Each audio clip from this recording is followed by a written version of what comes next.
check. Check, check. I don't think that's it. Nope.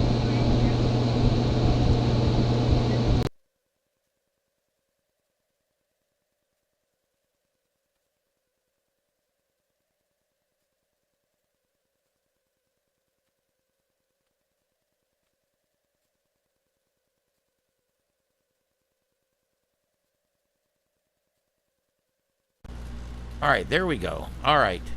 Guys, sorry, these programs don't handle Windows sound worth a crap. Or maybe it's Windows don't handle sound worth a crap. Either way. Hello, everybody, and welcome. This is Starship Adventures. My name's Ian. We are live tonight at Starship Studios in Southwest Florida, where we're expecting quite a show here with the fireworks tonight.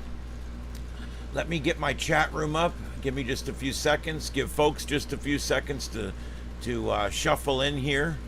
I need about a minute. I'm going to go put our link for this live in the other 4 live streams that we have.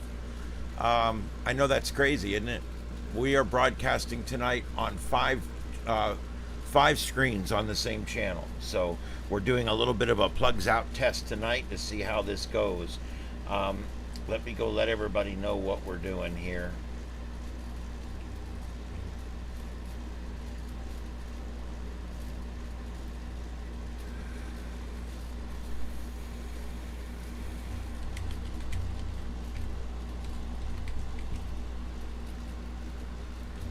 Here we go.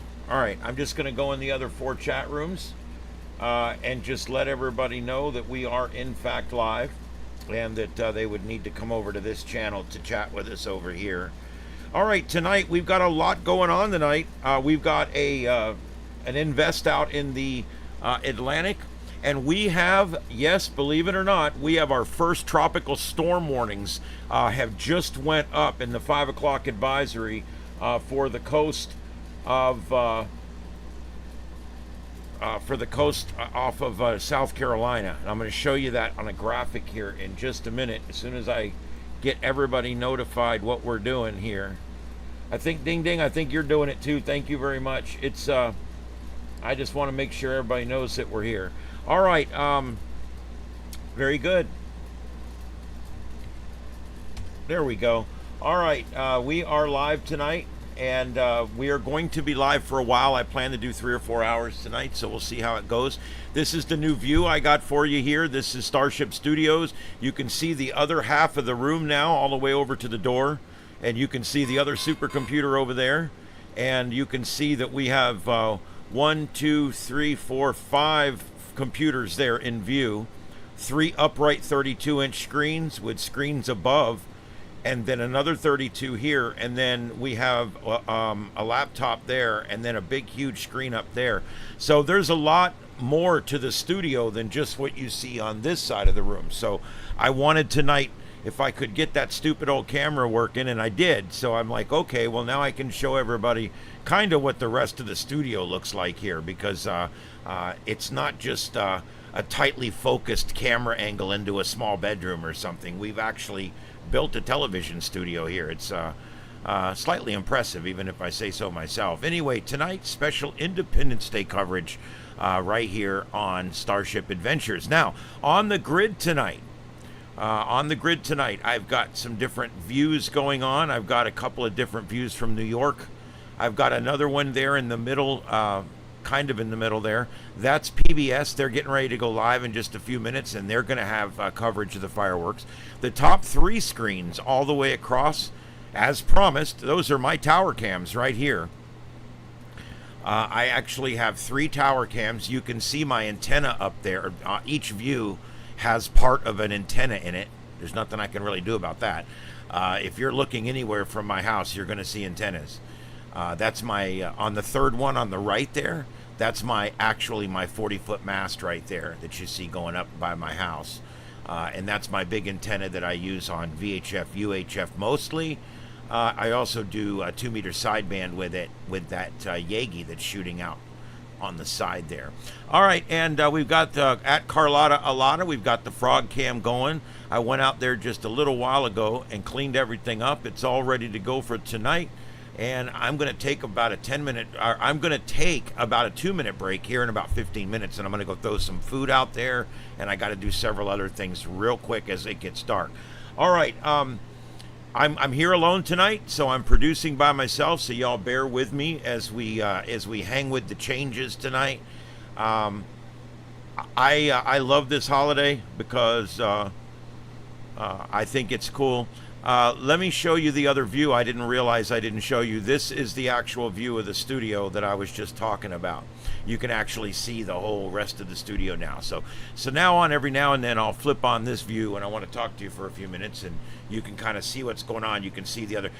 My wife's workstation is behind me, and then you've got Simplex radio, and you've got Scuffed radio. So lots of radios around here. And then here I do Starship Adventures and Starship After Dark. So we actually have 5 channels that work either full-time or part-time out of this studio. So it's pretty cool. I really enjoy it. All right, let's see. We've got a lot going on tonight, guys, and I mean a lot. I want to talk to you guys about a bunch of different things. And I'm afraid I'm going to miss something because I've literally got about 20 screens stacked up here. But let's go ahead and go back to the grid. And I want to show you guys, I want to go ahead and show you guys what's going on with this storm system. There's some pretty heavy rain now coming down between Bushnell and Cedar Key in Florida. It just went through Denellen. And it currently has a special weather statement issued on it right now for 7 more minutes. If you look out here, here's your rotation. I don't know why I still love hurricanes, even though I hate them. Even though they named the worst one that hit us ever after me, the bastards. But anyway, I still love hurricanes. It is literally nature's power. And I just love hurricanes. But I want you to see something here. We do have a center of rotation right about here. It's kind of hard to see on the radar. I'll pull up a satellite view for you guys as well, because I think it might be a little easier to see our rotation on the sat view. But you can see there about where our rotation is. You can see that everything on this side is generally moving to the south. And this stuff is very slowly progressing to the north. I know it's kind of moving away from the center as well, but there is a progression to the north here with some of this stuff as it moves up. And then if you look up here, this stuff, it's kind of hard to tell, but it does kind of look like it's moving in that direction as well. So and down here we're kind of moving in this direction. So you definitely can see the rotation, although it's very broad and it's not well defined. Also, we're also out 100 miles past the radar too, so you've got that to consider as well. When it gets when we get out too far, you know, I'm already hearing fireworks outside, just so everybody knows. I'm already hearing fireworks outside. They have a premature you know what problem around here. I don't know what it is. They started setting these things off on Tuesday. All right. The joke my wife and I always have when my neighbors, they're all fireworks freaks. And when they start setting off the fireworks, because I like them too, but when they start setting off the fireworks, I look at my wife and I'm like, Happy Tuesday. And she's like, yay, Tuesday. Because there's just like no reason to even be setting them off, except it's Tuesday. Anyway, I thought that was a lot of fun. But they do this neighborhood is very patriotic. It's your typical middle class neighborhood where everybody works and everybody works hard and everybody's got dogs and cats, and it's not rural, but it's not urban. It's kind of, you know, we've all got a little bit bigger lots and we can put up antennas and stuff out here. So I like the area, and I like my neighbors, even though there's a few crazy ones out there. But we're going to see that tonight. We'll see how much of this incoming actually hits my house. I really don't care. You know, the chance of your roof catching on fire from a falling firework is pretty low. But if you're worried about it and your neighbors are really going crazy, just go spray your roof down with water if it's not already raining. No big deal. No reason to be stressed out over it. Not a big deal. All right, let me get the chat room up. You're probably thinking, Jesus, we've been in here 10 minutes and you don't even have the chat room up yet. All right, and like I said, I'm trying to pull up a... Oh, wow. Yeah, let's turn that sound off. Okay,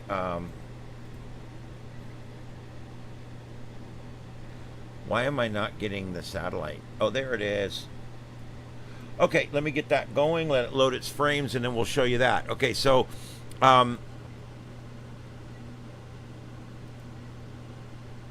okay, so here we go.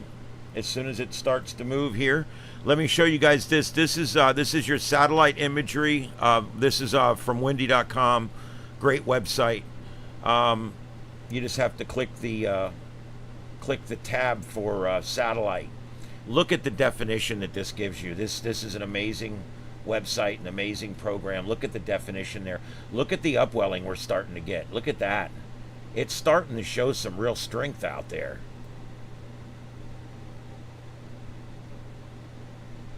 Let's watch this thing. Look at this. Let's take a nice close pass at this thing. If it'll do it.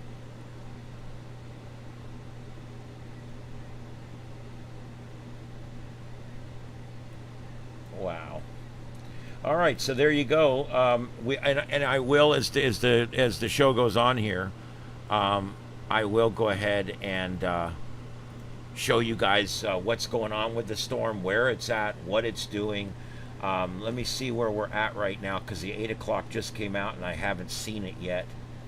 It's still Invest 92 as of 8 o'clock. And let's see, I'm going to go to Tropical Tidbits here, and we'll pull up. This is going to show you guys where they're pretty much thinking this thing's going to go. This is your current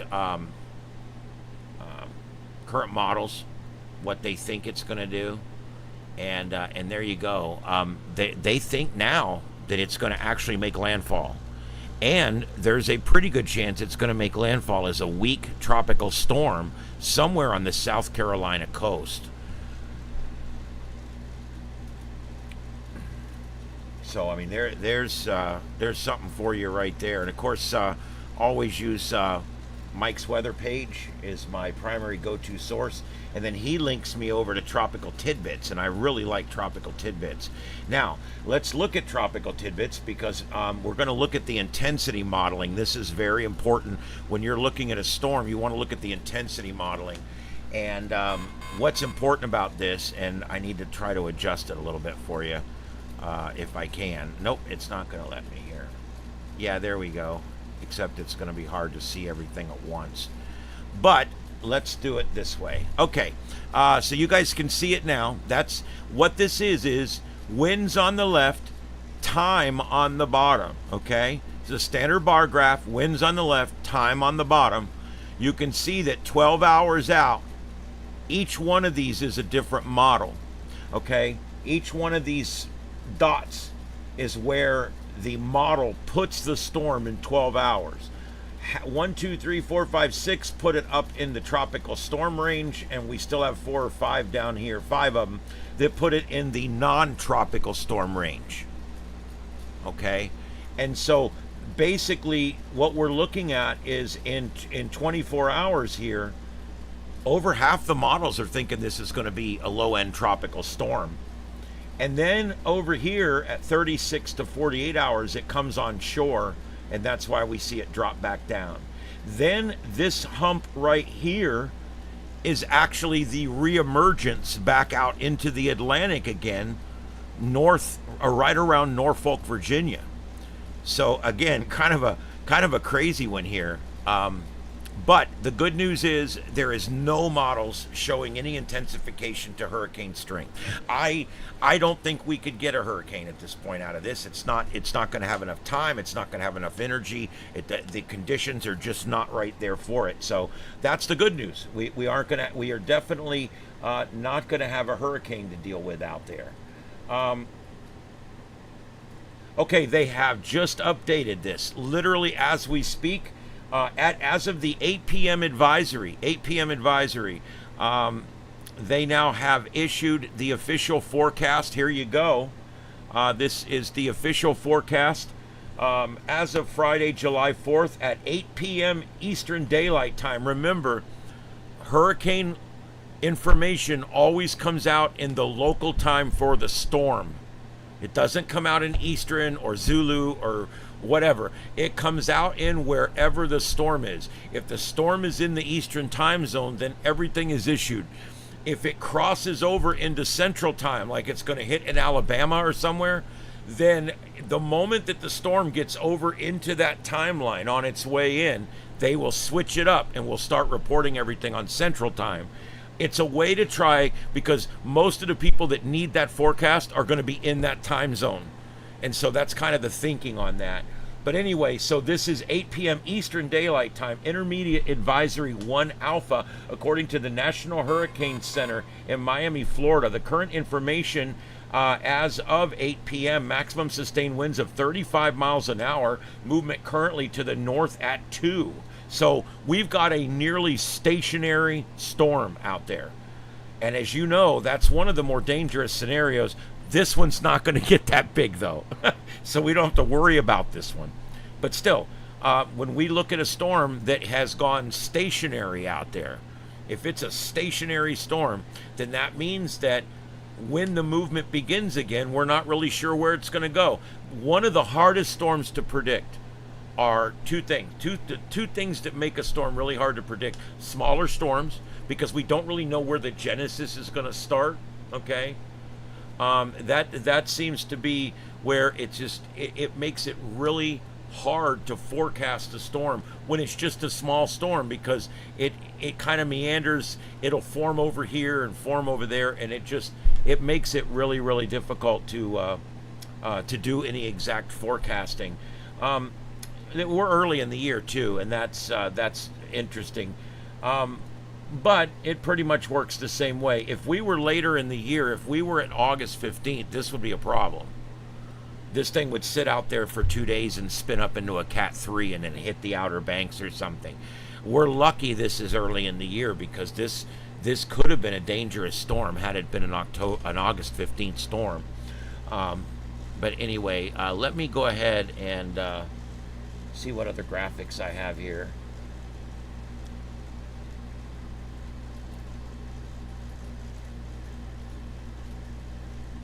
So what does this thing look like? Well, let's take a look at it. Here is the infrared enhanced satellite imagery. And all that means, when you guys hear infrared enhanced, you guys know that these are visible satellite images, right? The white part that you see, that's visible. We can actually see the clouds. But what they do is they use infrared to see how cold the cloud tops are, and then they represent those cold cloud tops with the angry colors on this image here. So anywhere you see the dark reds and the blacks and the light reds, those are areas where the cloud tops are very cold. Don't get this mixed up. Red means cold on this map, okay, where blue actually means not so much. So you're looking for the red. Anywhere you see red, you see very high cold cloud tops. And this thing is really putting up some cloud tops up there, and it's starting to get a little more symmetrical. We're starting to see a little bit more rotation. And so I do believe we're going to have a tropical storm out of this one. It sure looks like it.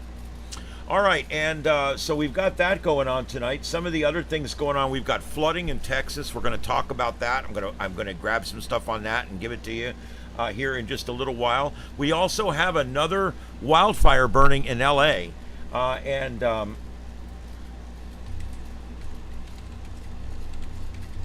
me see if I can get that information up real quick.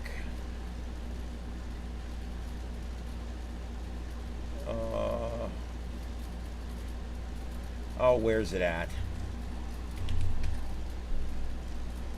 I'll never understand why they hide things behind things on websites. It's like, look, if I'm coming to your website to look something up, it's probably one of the most common things people come there for. You shouldn't hide what I'm doing behind 3 menus. All right, what do we got here?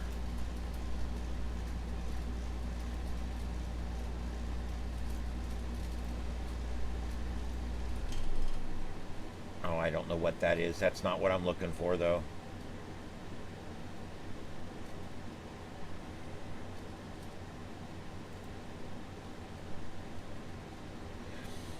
They've got a map that shows the brush fires. I think I put in the wrong thing. I think I need to put in, I think it's California Forestry that does that map. Fire map live.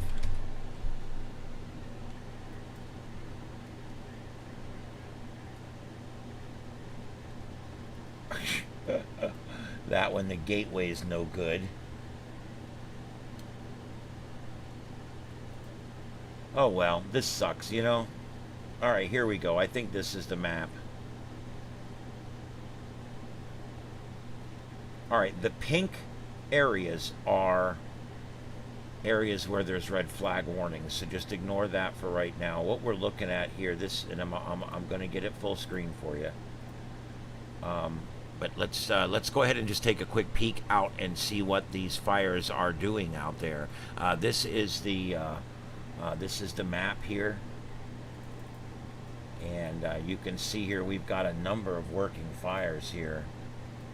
These are east of Los Angeles. These are all east and southeast of Los Angeles. And the Wolf Fire, I think, is the one that, yeah, the Wolf Fire. It started on 6/29. It's still burning today. The Cal Fire Riverside unit is on it.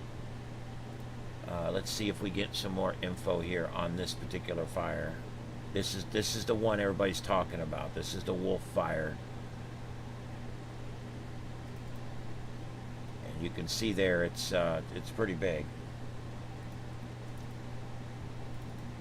I don't know why it didn't. When I clicked more information, it didn't give me more information. Maybe it's down here. Okay. It's funny they don't come right out with the acreage. They do have a shelter open. They've got an animal shelter open also.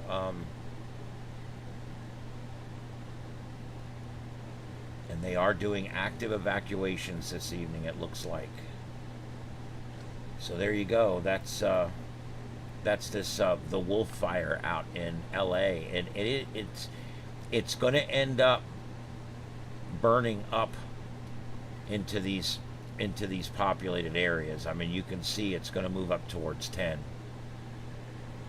They've got it 75% contained right now and 2,300 acres. So there you go. That's the one we're watching out there.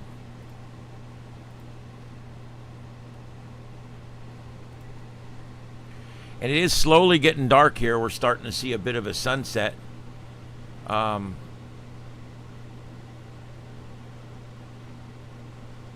That one over in the lower right, or the one on the right there that's moving, that one, it almost looks like a protest or something going on. I'm not sure.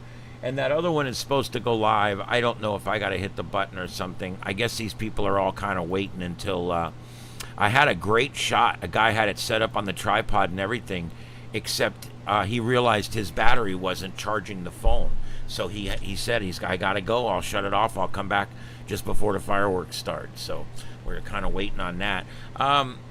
But if I can get him again. Anyway, one last thing I want to show you on the tropics. Look at this. This is your tropical storm warnings. Yeah, tropical storm warnings. Get that. And these are for Charleston, Myrtle Beach, Georgetown, Kiowa Island, all under a tropical storm watch tonight. The first tropical storm watch of the season.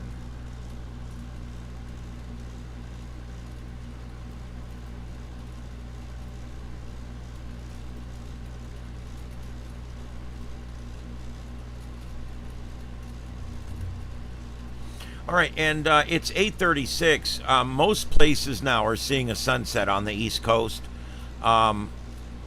We certainly are here for sure.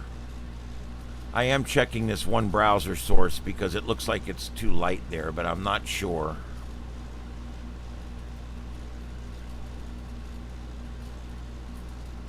It shows it's still live. We'll keep checking it. I do have a lot of different videos that I could put up in the place of these. Um, this one is one somebody's got up. I'm just going to show a sliver of it here, but this is one that somebody is shooting right now live from Disney World here in Florida. And I'll just put that up for right now. We'll see what that looks like. Looks like a parade going on.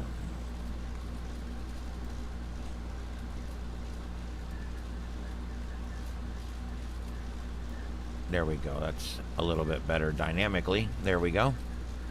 But yeah, there's the parade going on at Disney World there in that little window. And it looks like we got fireworks. Extra absorbent. Oh, extra absorbent. You don't want to be moist. Trust me. Let me see what this one's showing. I think this is going to be live coverage we can take here of oh, yeah, I want to take that. All right. I got to apologize to my wife, but I'm going to go ahead and replace hers out now. Now that I got something good to go in there. Y'all please go visit her, give her a like and a thumbs up, and subscribe if you haven't. All right, these are live views of Washington, D.C. as the sun sets on the power center of the world. Right there, Washington, D.C. Trying to get you guys as many views of the 4th as I can. I might even replace myself here before it's over with.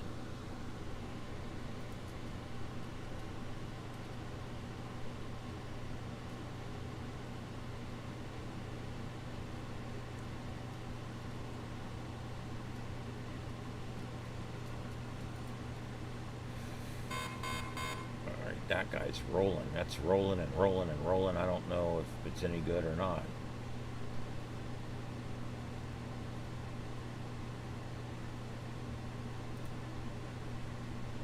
Yeah, I'm going to go ahead and switch this webcam one out with a live cam. We're starting to get a lot of live cams coming online now, which is kind of what I figured would happen. So I'm going to try to carry as much of that as I can, as my bandwidth will allow. I'm already streaming a bunch of stuff at one time here, and it's really smooth right now. So let's hope for the best. All right.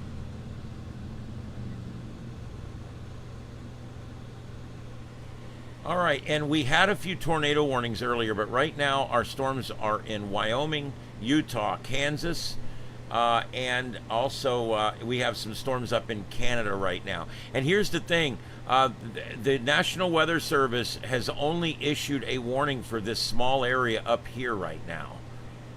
So we're watching this area here for, but it's a low level warning. It's a 0 out of 5 or 1 out of 5 or whatever. So I don't really expect too much out of that. All right. Well, thank you, everybody, for being here. We're going to be here a while tonight. We're watching a lot of different views. The top 3 views are all from right here at Starship Studios. You can probably tell because there's ham radio antennas you can see in each of the views, because those are all up. The camera is actually up 25 feet on my tower, and right above the camera is my 6-meter beam, and that's what you're seeing there. It's kind of crooked, but that's what you're seeing there. And then in the third one on the right, you're seeing my vertical, my Roan 45 tower with the I got a GP9 on top there and a GP1 that I use for talking around on the repeaters and using on Simplex. All right, and then the next row down, New York, Disney World, New York, and then Washington, D.C.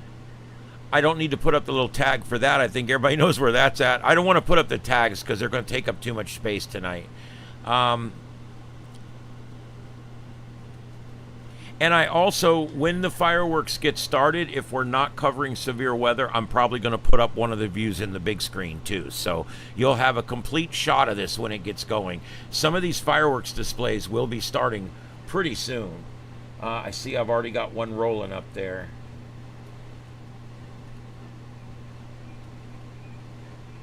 Where's this one at? Knoxville. Yeah, but see, Knoxville's in the next time zone. We'll get that one later. See, that's one of the things I'm going to be doing tonight is once we're done with our fireworks, I will then reset and we will put Central Time Zone stuff up and we'll watch their fireworks.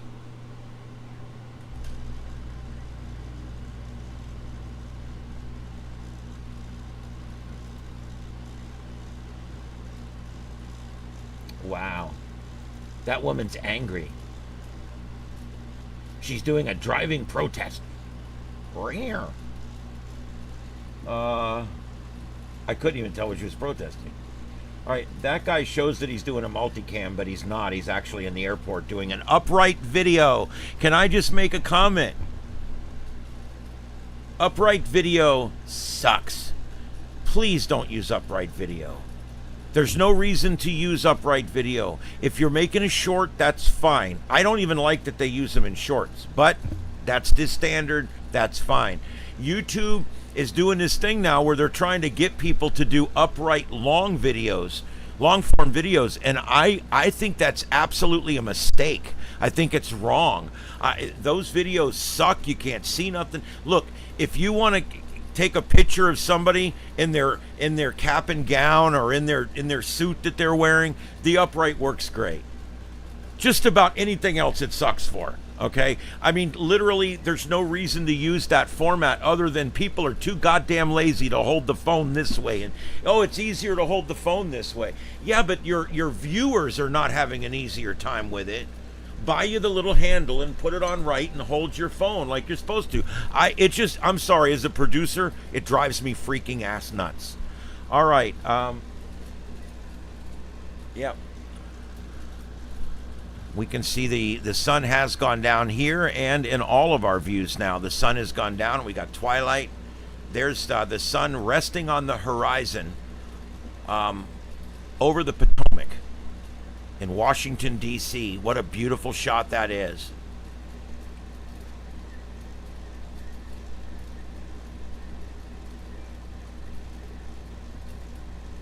Did this guy get it back together again?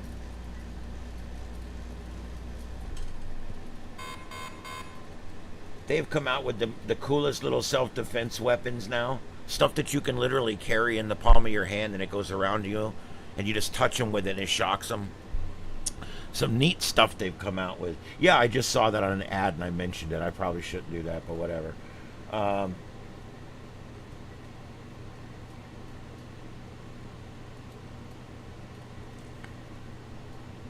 That's that guy with the dead battery. He's back on again. New York Life vlog. All right, let me look in the chat room and see what's going on. Yeah, Wendy is great.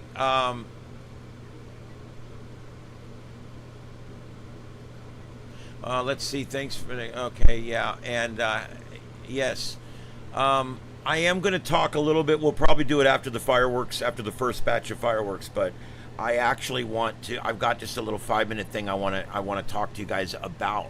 What is Independence Day? Because I don't think a lot of people fully grasp exactly how important this day is. The Oompa Loompas are protesting Wonka Industries. I love it. Oh, I love it. Yep. Obispo. Yeah, and the fire's out in California. I hope this doesn't turn out again. I mean, the Santa Anas are not up right now, but if those Santa Anas come up, this is going to get really bad again. All right, and my 3 cameras on the top, they're stationary, obviously. Those cameras, just so you know, are security cameras. So... although I've got them set to stay on white light mode, and they will stay in white light mode. They won't go to a gray mode or an infrared mode. But it's almost dark outside, and they're still seeing like a lighted horizon like that. So, and the one on the left is the one facing north, and then the next one over is facing west, and then the next one over is facing east, and then finally the third one is west. But we got 3 different angles. They almost meet each other. So you're getting almost 3/4 of my skyline from the studio here. We'll get to see a lot of personal displays. And when I say personal displays, I don't know where these guys get this stuff. um, there you go.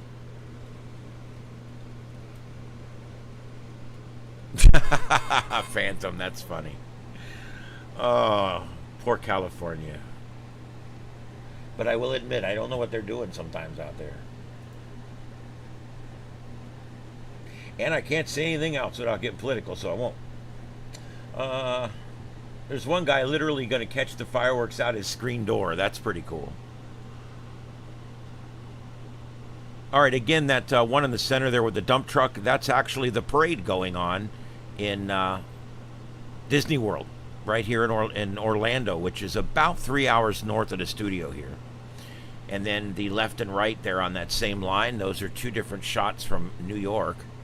And then the one where the sun just went down, that is Washington, D.C., and that is promised to have a view of their fireworks show on the mall, which, of course, you know, New York and D.C. put on two of the bigger fireworks shows in the country, so.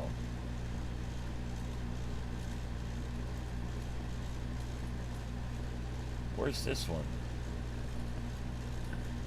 St. Louis. That's going to be later.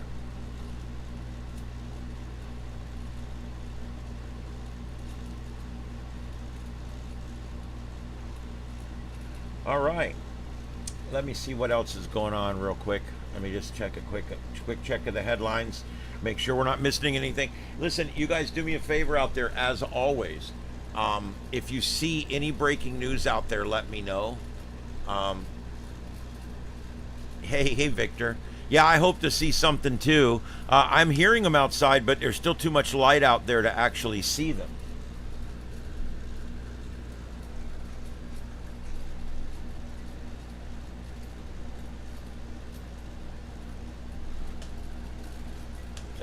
It seems like it takes forever for the sun to go down when you're waiting for it to happen, but it happens every day and we don't even notice.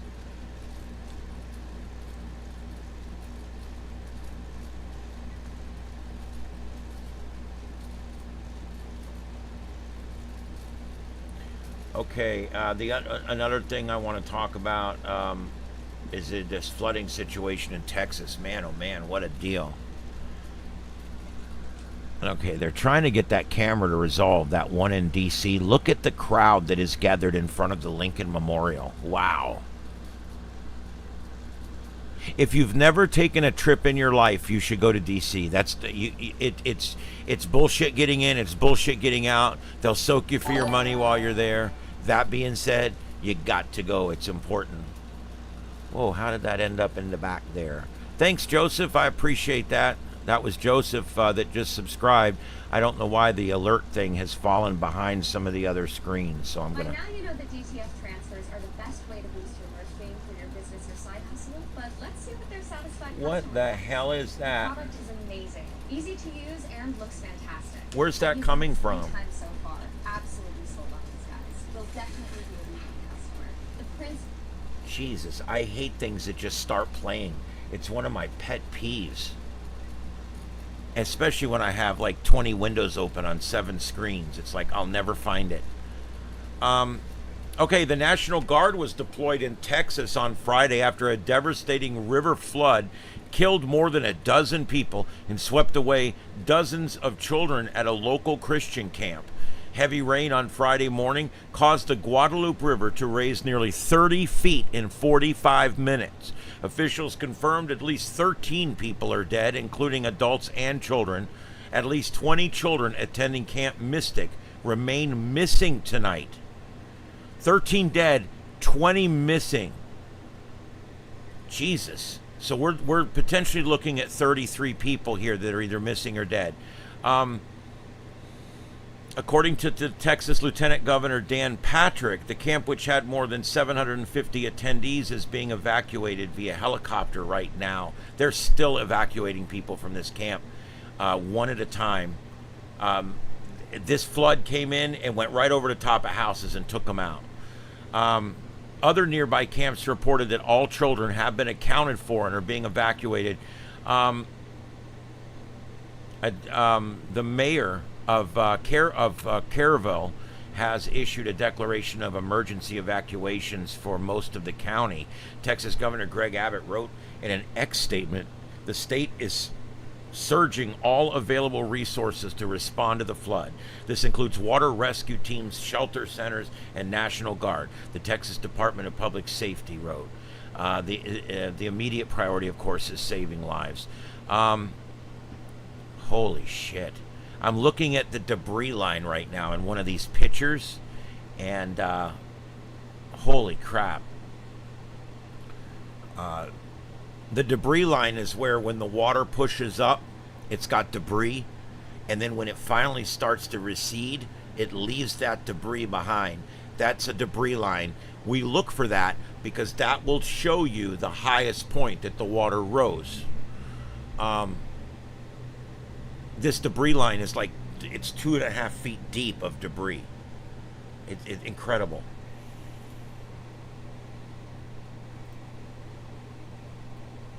And of course, the debris, as you know, is homes, mostly. Anyway, here's what that looks like. I put it over on the other screen here. But here's what that looks like. That's a debris line coming through, and as the water has started to recede, it's starting to leave the debris behind as it goes down. Wow, incredible. I'll see about getting some video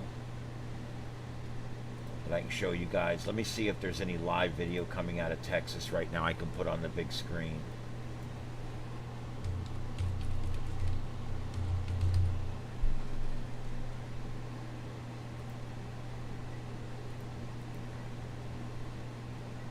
We're like an episode of MASH. Happy, sad, but everybody loved it. I did.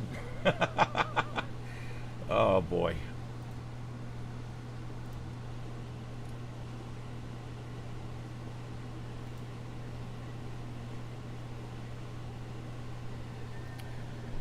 I love when a guy comes on to tell me about his podcast and he's sitting in his living room. What, well, shouldn't you be sitting in the studio where you do the podcast?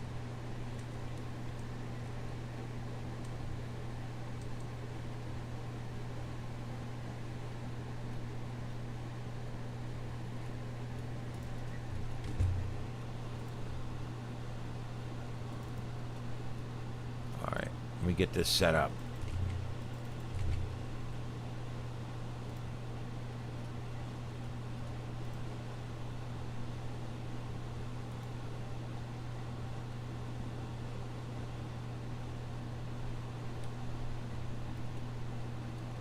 I'm going to pull up a few different videos here. I'll give you little bits of them. We'll see what we got here.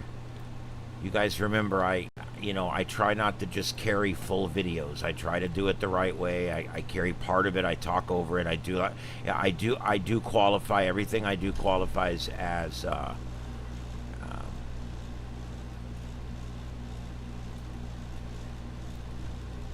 as basically free use. As something that's being used properly. Let's see here. I lost that one feed. Let me go back and grab that. This is I'm rolling some video. This was earlier. Lower left, the big screen. This is earlier. This is flood video. This is coming in. This is coming in from Live Now from Fox. I'm going to take this for just a few minutes, and then we'll find something else. But I want to show you the loop here that they're showing with all the different videos.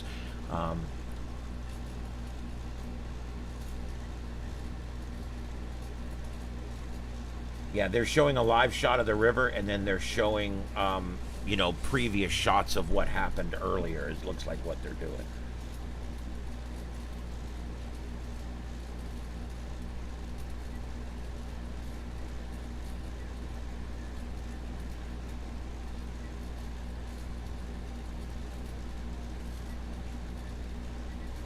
There's some good shots here, but I don't know if they're able to hold them. Let me see if this one's still up.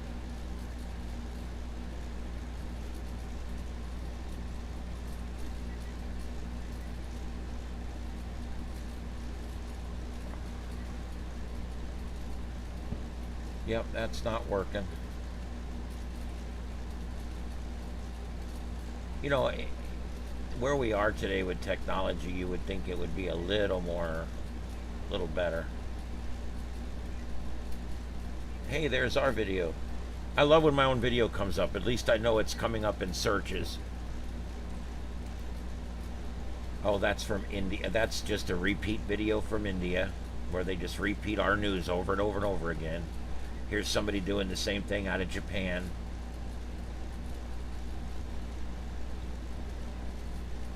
Okay, and that's what we have. So, all right, I'm going to go back over and find another firework video.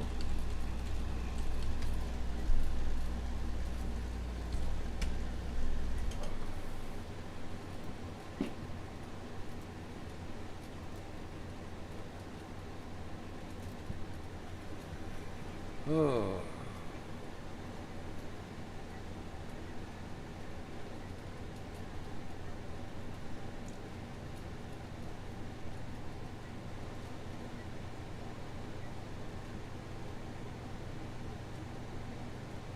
I'm starting to think that that Disney World shot is probably either the other Disney World in California or it is a delayed video on a loop. It's out.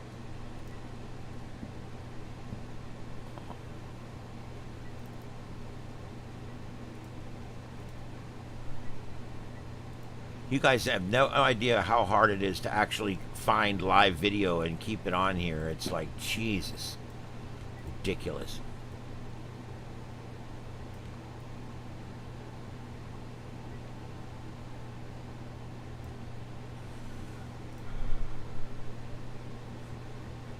All right, there we go. And let me see what else we got here.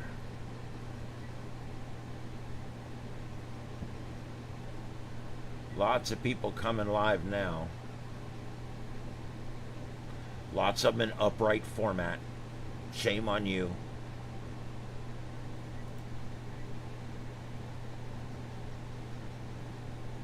Nobody likes that upright format, yet it seems like people just, because it's easier, I guess. I don't know.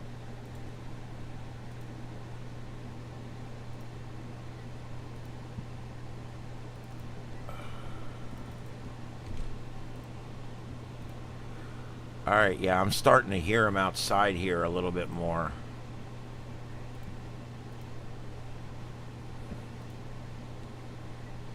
Oh, that's the same freaking shot.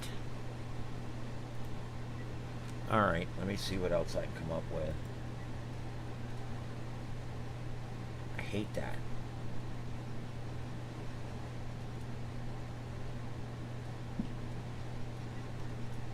If everything that says it's live was live, my job would be like twice as easy as it actually is.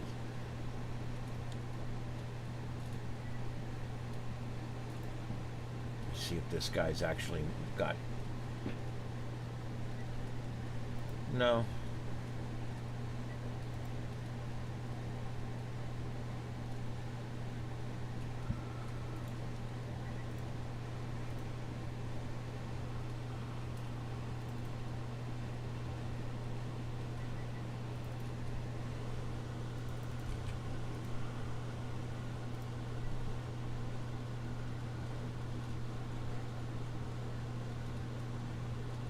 And I think that's that same video I already have, but I'm not sure. Maybe not.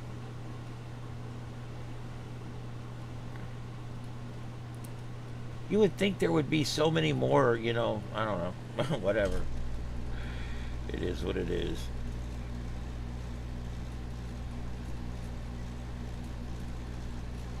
There's the driving protest.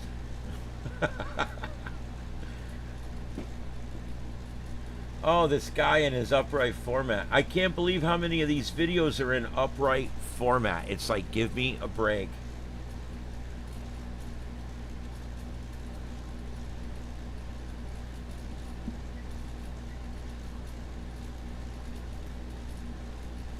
KSDK. And they're going live at 9:25, it says. So, I mean, we've still got a little bit of time here, guys. They like to wait till they achieve full darkness. They like to wait till just after twilight. And so the stuff I'm looking at is everything from 9:15 to 9:30. It's 8:51 now, so I think we've still got a few minutes. I've got my lights outside. I've got all my lights outside, believe it or not. They're all smart bulbs. Every light around my house is a smart bulb. And I actually have all my lights either red or blue right now.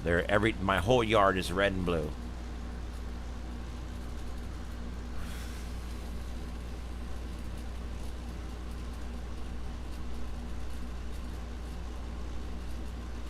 When it starts, I'll put one in the big screen as well. I'm hoping that DC one is cool.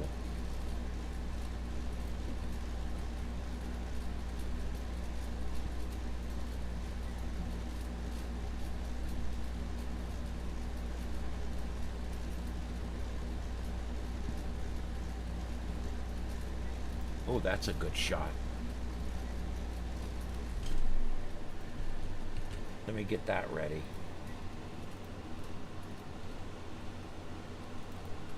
Because we're down to about 20 minutes here, I think.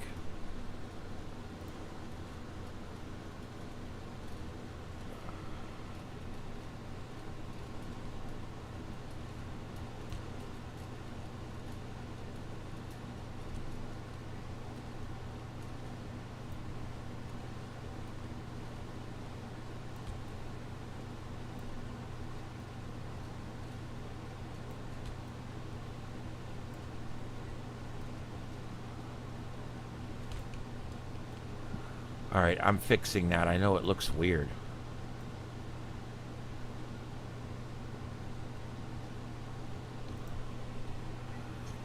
That's a nice shot, too.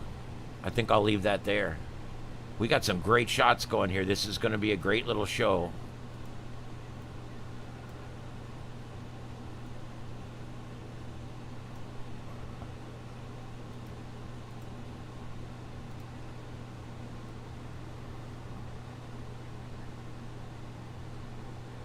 That's right, that has to be there. Okay.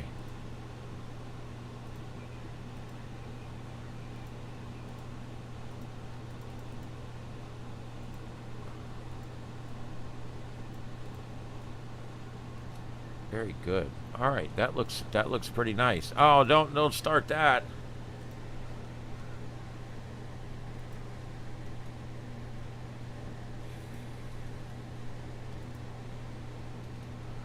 I hope we didn't just lose that DC cam.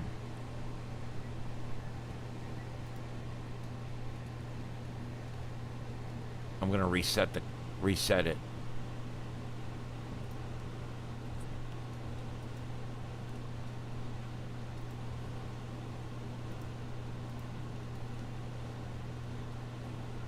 Shit, I think it went offline.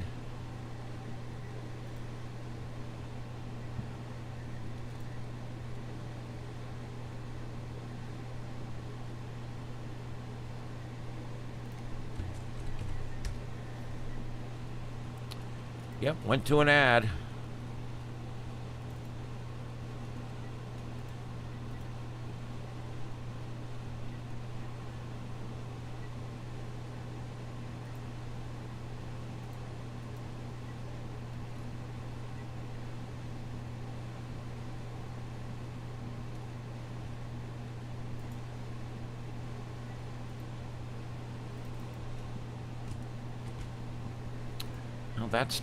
That stream literally went away, guys. I found another one. That's that one we had last night. All right, and we're getting close to dark. I'm going to take a 5-minute break. I'd play some music, but I'd get in trouble. So I'm just going to leave it going here.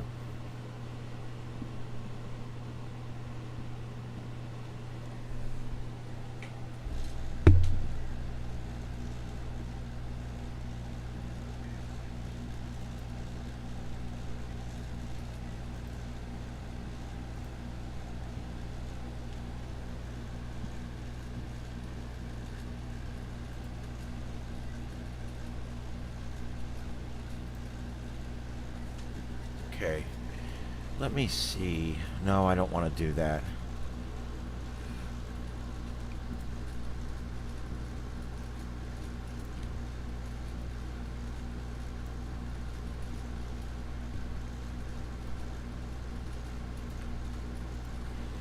Okay. All right, guys, I'll be back in just a minute. All right, hang in there. See what this is.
It's mother versus grandfather. Control, I can't remember. Did we confirm the warrant already? Control 211. Control, we're going to be transporting a female down the Methodist. Go ahead. Clear. At 402. Do we already confirm 314 is okay? 35. 14, and it's queuing up. He's fine. David, 13 out of 530 side to side. Yeah. There's blood inside of that driveway as well with two I'm unattended on the cell phone phones. with him now. He was calling about illegally parked vehicles. Copy, log off. I got 7445. The caller advised that there is a female in this apartment possibly having a mental breakdown. The caller is in 401. She does not want contact. Believes the Start there, I got female is going to be in all the way 402. down the street, and I'm still going. We'll be using control. File. Alright, there's your 41, item 274, item 279. Sure, we got the crime state going up, right? You said you could go? If you have some. 228 is already back on to it. Item 274, I know there's a lot going on. I don't see a side shot. Good control. Clear. He said And whoever Robert takes the 31, Phil Road, boss, can we get a Clear, okay for SIU? Go ahead. Oh yeah, they're already notified. 2 Charlie 31. I'm going to have one for you on West 44. Run same location, put me on that, please. Yes, go ahead.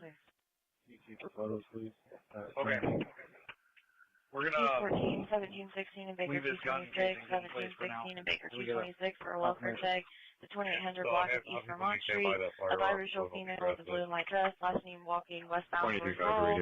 The complainant stated she was stumbling and leaning forward. She's possibly very intoxicated. 450 North, 2800 East. When North Carolina plates blocking the Anybody driveway. advised late shift 38 is going to have an West ET. 41st, Caddy 719.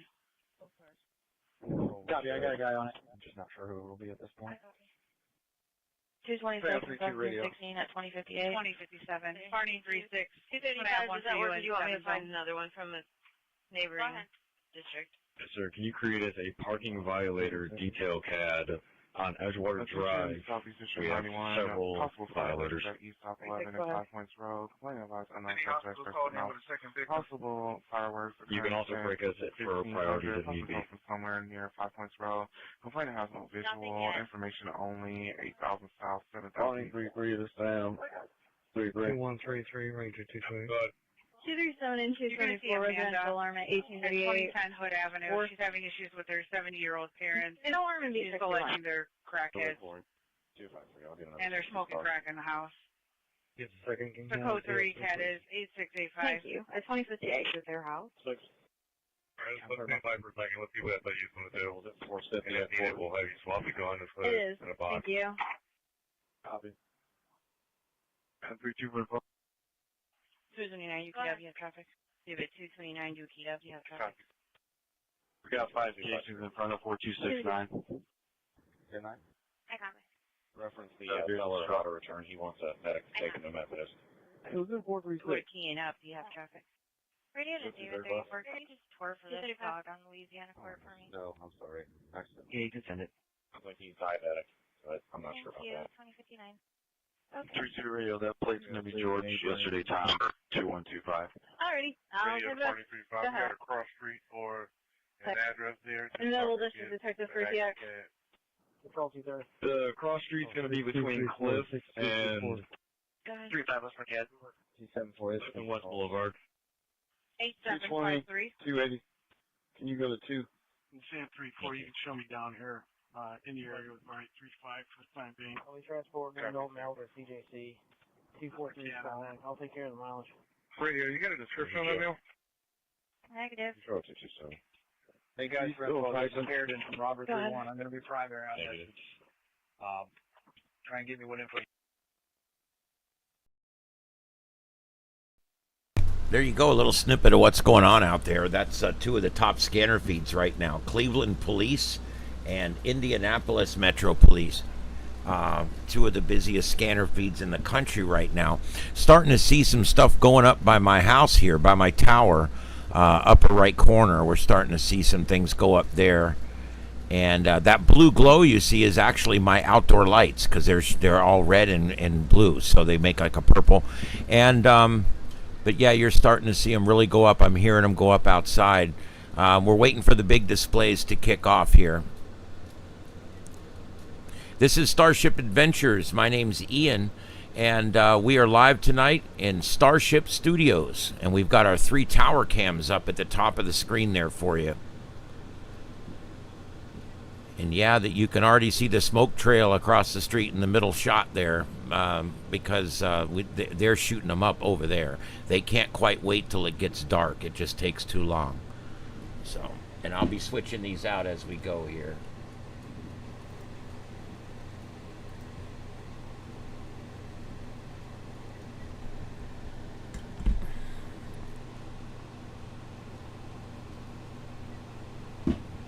Wow, that was close.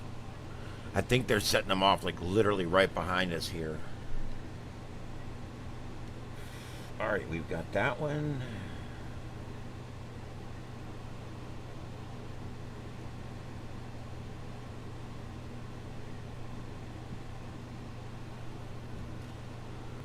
And that is old.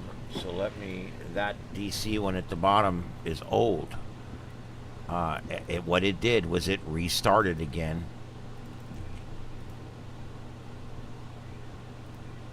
Put something else in there.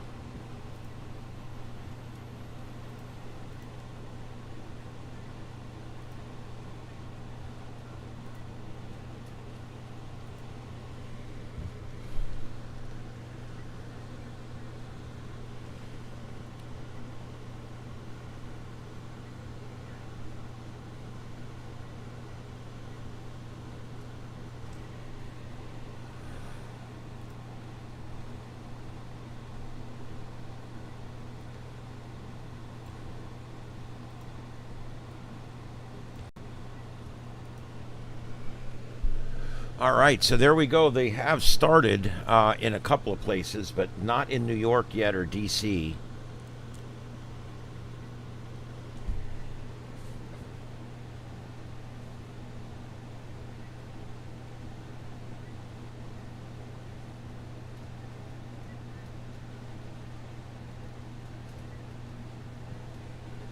Literally holding on to the last moments of sunset here.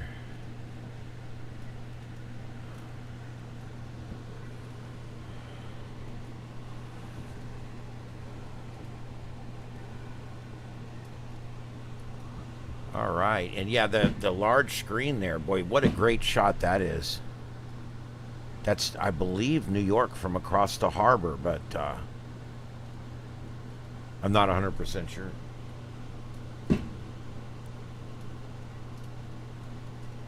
don't know if you guys can hear it. They're literally booming right over the studio out here.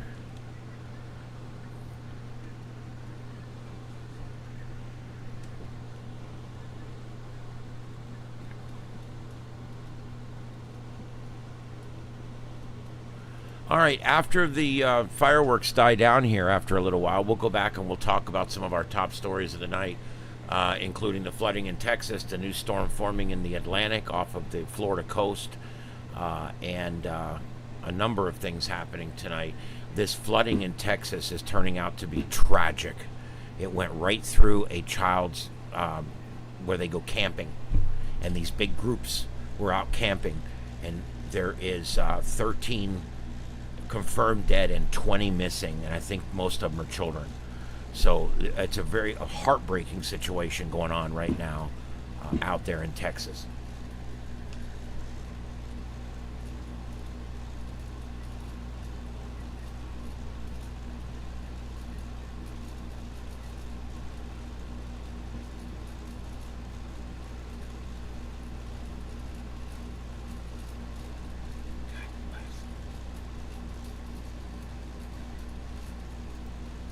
These are DC. Let me see what this looks like.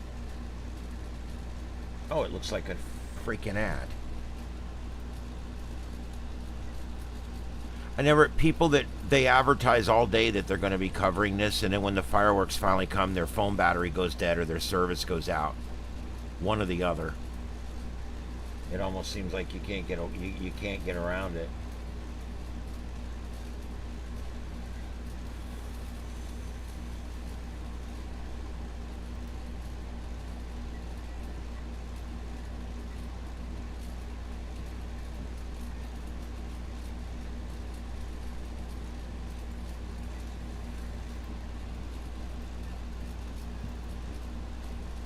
That's a dupe, so let me take that out.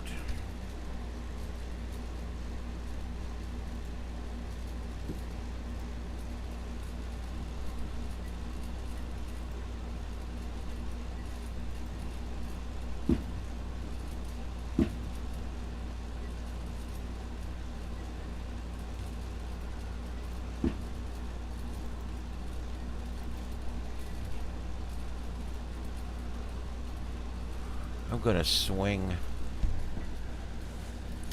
I'm going to see.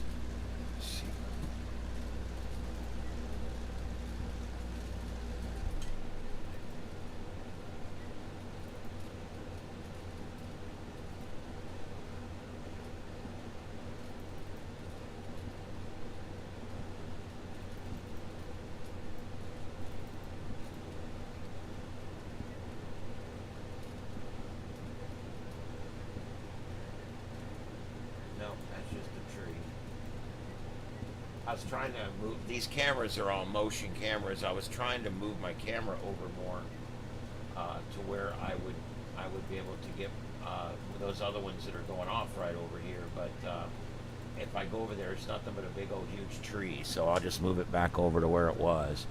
All right, let's see here. Yeah, there we go. I think there's a number of different places now starting to go off. I think that's the same shot. People keep piggybacking the same shot.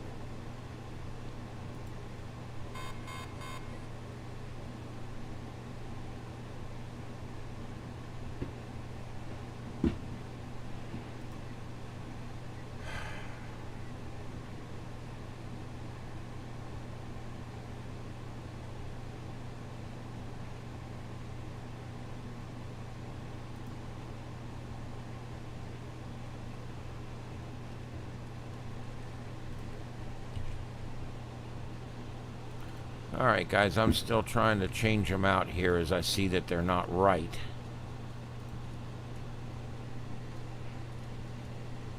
I hear sirens out there. I hope we don't have a brush fire. I can't believe we do as much rain as we've had.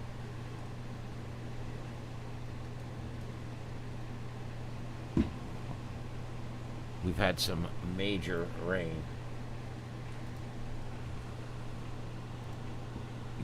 of this one.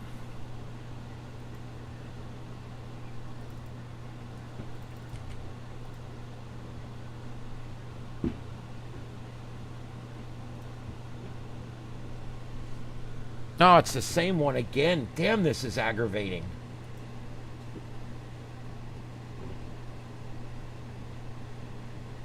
It's just everybody's at a different point. You know, they're all delayed a minute, delayed 30 seconds, depending on where they are down the chain. I'm seeing the same video over and over.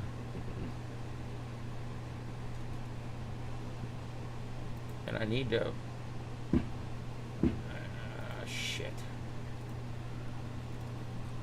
This one should be showing fireworks, but apparently it's an old loop or something, of course.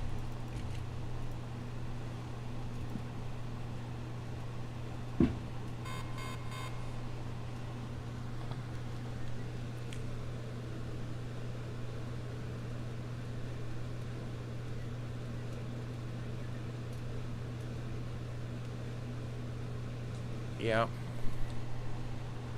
All right, so there you go. It's going on now. The DC display, the New York display are both in progress now.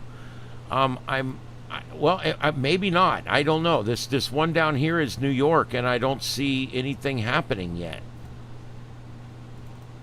And let me just reset this video to make sure that we have the latest. Yep, that's live, and it looks right.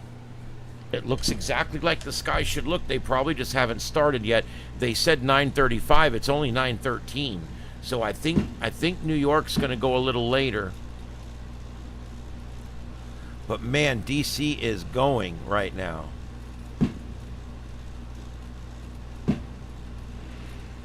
And they're going right outside my door here.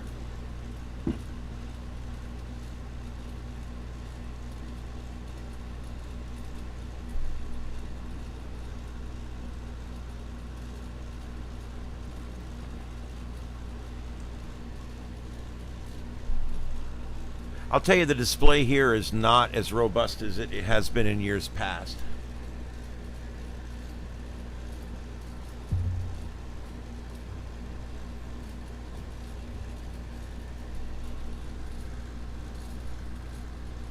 And those are the same video again.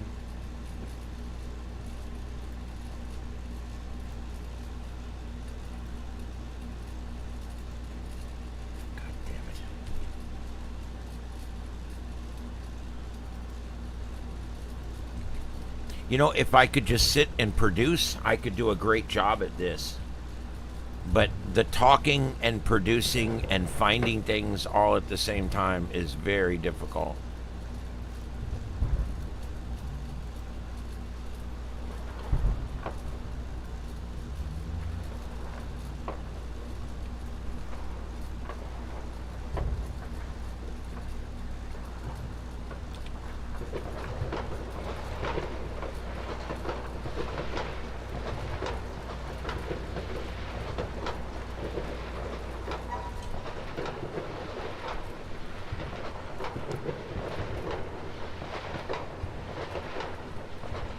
A little bit of natural sound coming in there. That's from Washington, D.C.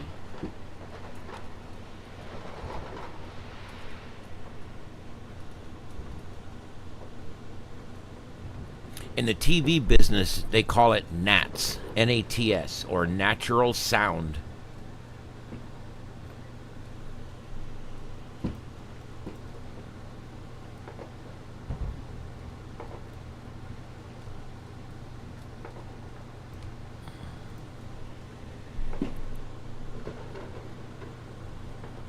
Wow.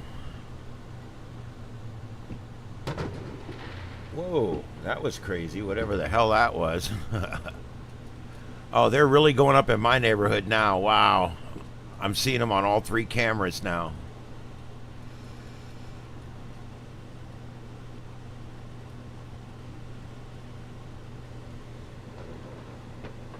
Well, thanks, Ding Ding. I appreciate that. Yeah, I love doing 4 to 6 things at once. Makes me feel great. I don't know. Oh. Wow.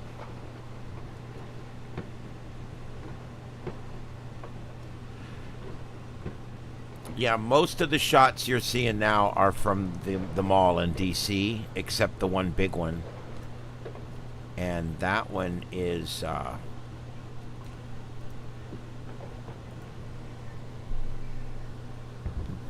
New York, and they're going off in a few minutes. They just haven't started yet. They said 35, and it's 9:16 now, so we still potentially have 19 minutes before those go off.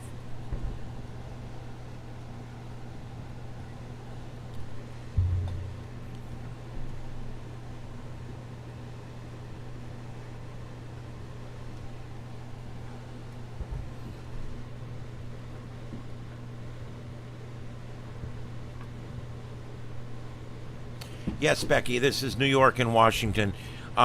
We provide a slightly different form of coverage here. We perform, I call it the ADD coverage. It's like Brady Bunch mode, basically. What it is I try to provide you guys with, in an audio and video format, as much information as I can. I understand for viewing fireworks, this is probably not the best. I understand that, but my normal crowd in here is enjoying it. And the top 3 views are from my tower cam. I have 3 tower cams up on my tower, and those are here in Southwest Florida. The next 3 down are all DC, and the 2 on the right are DC. We're getting like 5 different views of the DC fireworks now. And one of them keeps flipping back and forth between the other 3 or 4. But anyway. And then that lower left one, the big one there, that's New York. And that's coming up here in a few minutes. And we're going to watch that one too. But no, I understand the screens are a little small. I get that.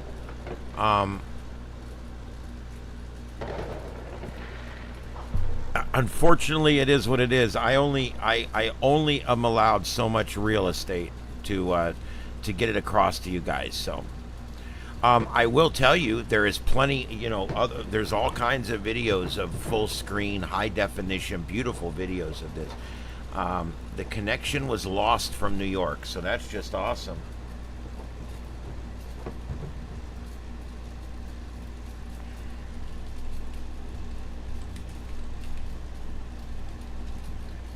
This, it actually might work out kind of good because it looks like this DC display will probably end right about the time the New York display starts.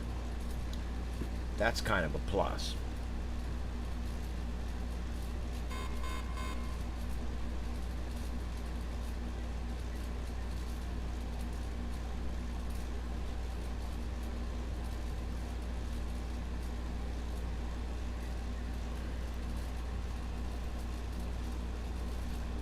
Man, I really hope they get that connection back, because that was good. But we're going to have to move on. I can't just continue showing the meteor shower.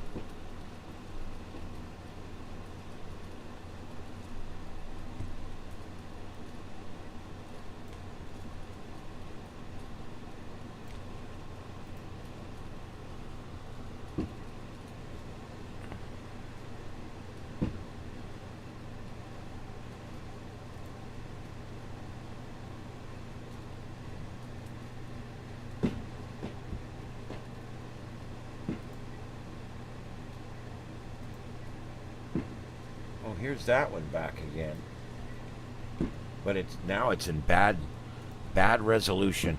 I'll go ahead and stick it in this lower corner because this one is bad anyway. That one's a dupe anyway, I should say.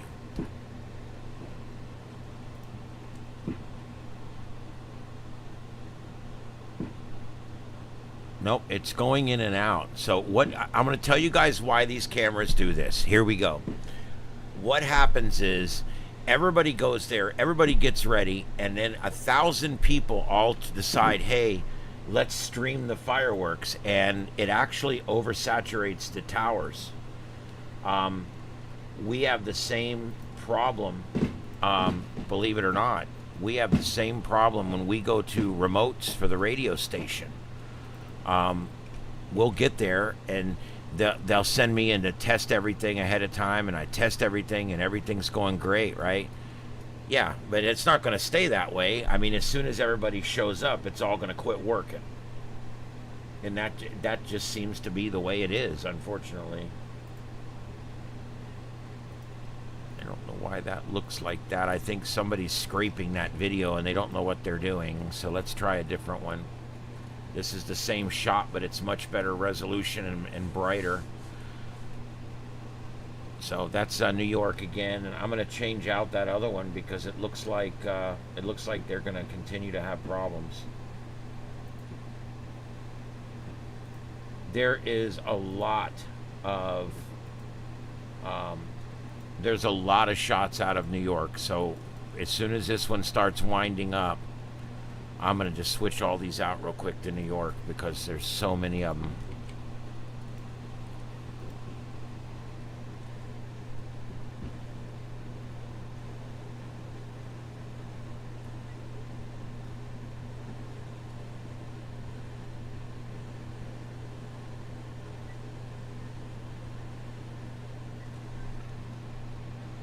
Yeah.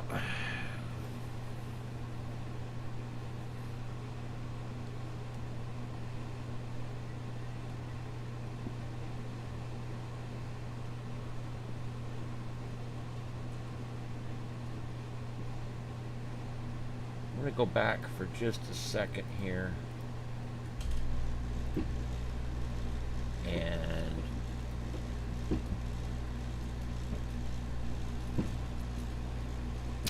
I'm going to step out just for a minute, guys. I'm going to put on the scanner for you. I'll be back in about 3 or 4 minutes. Both cars, 2120. 3107 Clark Avenue, David 353, David. You'll see the sign. It's a pharmacy business at 420 San Jose. 33, that's what you're responding. Allied Equipment Services, that's a glass break. 2400 South, 4600 West. Copy. Coming from the basement. Yeah, she should be out there shortly. That's why we got the male half of this qualification. Confirming you do have the mail house. 338. 3-4, you can disregard coming up here. 3-4 copy. Close We're off drive your by. eastbound We just pull up traffic. now. 336 and Radio 338, broadcasting 2121, fireworks going off at 353 Fulton and disregard. Valora. Unit route to 1825 Lambert Street for the person battered. It's been upgraded to a domestic with a possible weapon.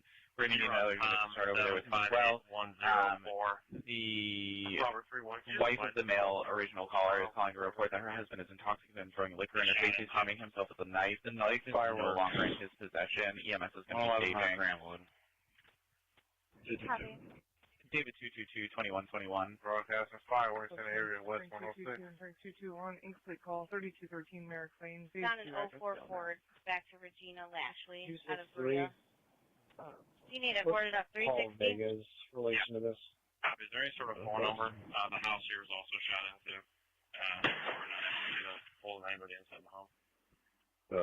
There's some. And also Social fireworks mail on in the Granby passenger seat of between this Breton Mustang, what his name and was. West 15. What's Additional the callers address checking in there? info says the husband has injuries to his Anyone wrist. that The vehicle just went plate by us number is obstructed a bit? eastbound on 79th Street. Go ahead. Address number. I need you guys to start putting up your bike rack Go ahead. and stopping all Shell casings on pedestrian traffic 4269. coming eastbound towards Meridian. I copy. Control Frank 241. Broadcasting fireworks in the area, Yeah, the next person check 7900 they did Cedar it, Avenue. 7900 Cedar. You want Michigan, Illinois? I believe that. Affirmative. Stop all pedestrian traffic coming towards Meridian. Report shot into is at 4273. Meridian and north. Put in your bike rack. I copy. I found Stop a phone all number for that southbound owner pedestrian traffic from on last both year. sides They street. Copy. Allegheny If you can't and get a hold of that one, there's Meridian. another hard place here. John Put your bike rack in place. 9275. Stop all northbound traffic Also appears to have a bullet on the defect in the trunk. sidewalk from coming north. 237 and 253. Broadcasting fireworks going off on Flowerdale Road at B61. between Fulton and 58. Control. I don't get radio on the phone. Whoever's under Brandon, you got more coming up.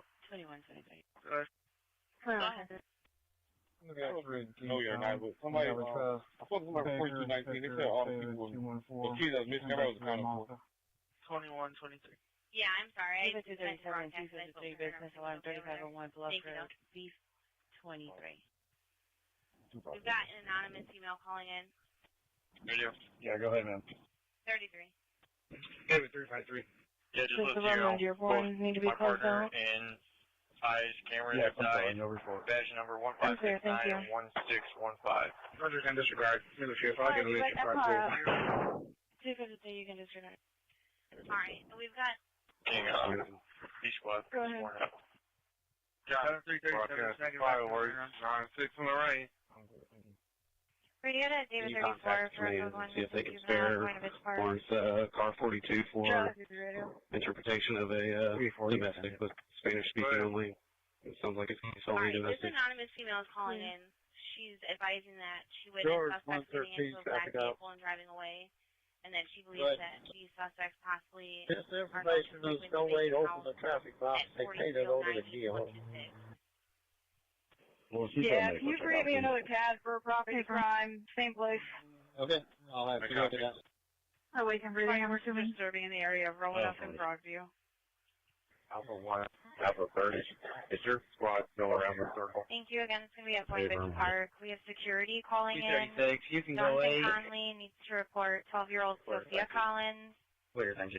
White female, 5'6", 180 pounds, brown over brown, black and white Nike hoodie, uncolored shorts, and a Zoe, 5 foot, 140 pounds, blonde over brown, black shirt with gold, diamonds on the sleeves. They're from Columbus, not in Cleveland. They were last seen 30 minutes ago. Callers on the west side of the matter. 11, Edward 221, Edward 230, Edward 221, Edward 230. This is fire, 201 West St. Clair Street. The girls are probably Apartment 117, female failed. She's not able to get up. Her apartment door is locked. Possible force injury. Somebody will be waiting downstairs to let help in. 900 North, 500 West. 2125. District 11, domestic weapon, 517 North Temple, 500 North, 2630, stand by for further. 8840, 8840. Speedway. Thank you. Barney 36 for code 1.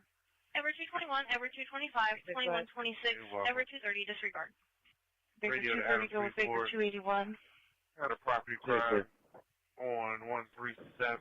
Caller stated that the neighbors set a Baker car on 281, fire. 230 at 2117. Fire has already been out and put the fire out. They need to make a report. All right, where we're at right now is all of the DC stuff just ended, and wow, I don't know it looks like that video out of New York went out too. Both of the videos from New York are out. I don't know what the hell happened. Anyway, hello everybody, my name's Ian. This is Starship Adventures, and we are going to continue tonight. For those of you just joining us, this is the new view that I have of the studio here, and you can see the rest of the studio now. It's not just where I sit. It's actually my wife sits back here. She's got her whole station back there, and then we've had 3 more stations over here. So there's actually 4 of us that work 5 channels out of here. And this is Starship Studios in Southwest Florida, and of course you guys are watching my live tower cams on top up there. Let's see what goes on here. Let's see if this stuff reloads. Okay.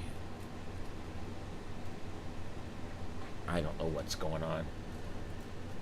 I think the bandwidth out of New York has crashed, because their fireworks show should be starting any minute now.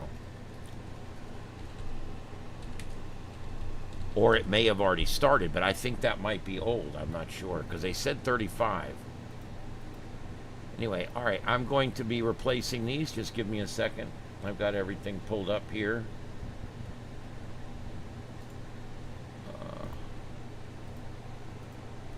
First, let's get this out of here, because it's bad.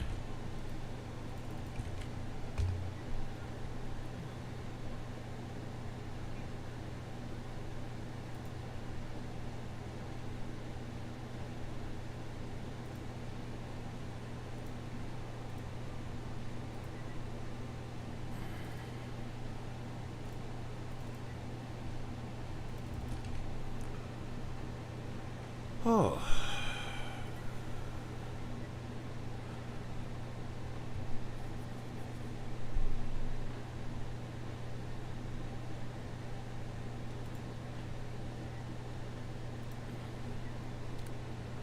Second one down on the right, I'm actually going to go ahead and put in, I've got a live of the Disney World fireworks that are going off. Their shows are usually crazy, regardless of what you think about Disney World.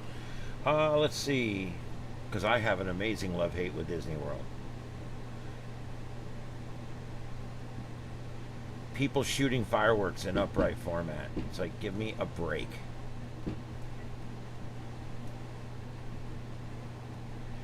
Yeah, all those people down there on that pier, none of their streams are smooth. There's definitely a bandwidth fall off. That other one I was watching, it's still the meteors flying by. I mean, it never did start working.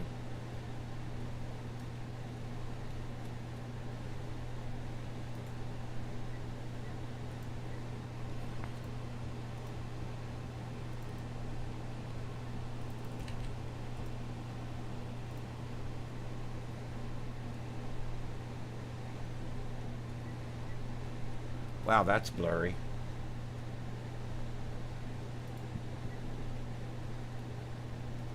Yep, there's another one. All these guys down on that dock down there are not getting shots of this right now because their live streams have all crashed.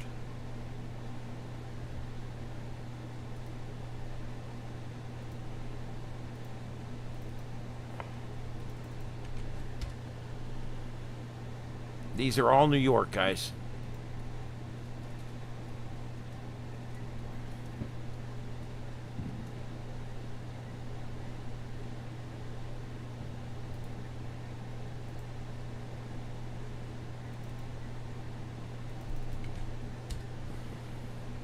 I just keep rotating them out till I find one that works.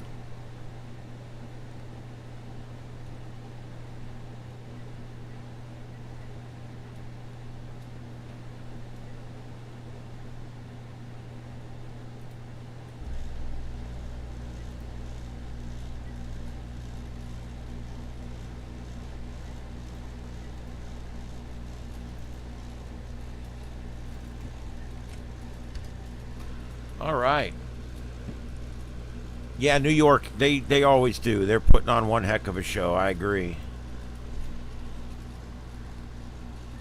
And there you go. You're seeing the same show from 5 different angles there.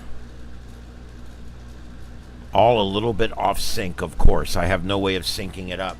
Although some of them are pretty close. There's a couple of them that are really close. And then there's that one that keeps freezing up. I think it's just, I can't believe in a place like downtown New York, they got, wherever this is, Manhattan, I can't believe they've got issues with bandwidth. But everybody's out with their phone right now. Everybody's trying to send video. Everybody's doing stuff right now. So everybody's either watching video or sending video. And generally speaking, sending video is harder. It's harder on the systems than receiving, because most of what you do is download. So when you're doing an upload, like a video upload, those take a little longer, and they're generally not, we don't do as much of that, so we're not set up for as much of that. Wow, still quite a display going on here at the house. I guess when I took that break a minute ago, I walked outside, and I guess you guys saw that display that went on while I was out there in that upper center one. Man, it was crazy. Yeah, the fireworks from space. I always thought that would be cool, but I don't know that I've ever seen a video of that, strangely enough. Wow. It's hard to believe how big these things are. I mean, those round explosions that you see there, the fireworks, they're 50, 60 stories tall by the time they stop illuminating. That one maybe more. Wow. Those are some really nice ones there. Holy crap.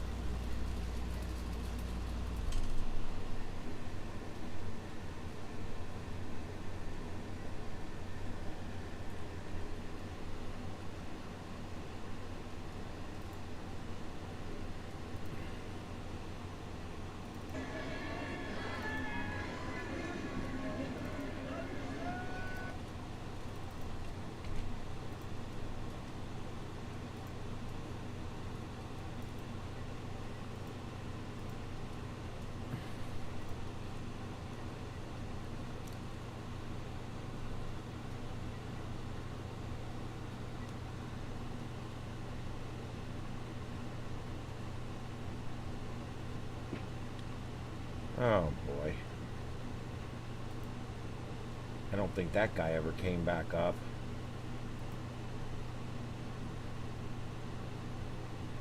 Upright format, can't use it. I'm sure you guys are sick of hearing me bitch about it, but man, I hate upright format. I just hate it. Did this one ever get fixed? Nope, that's gone on to something else. Not everybody gets to show off.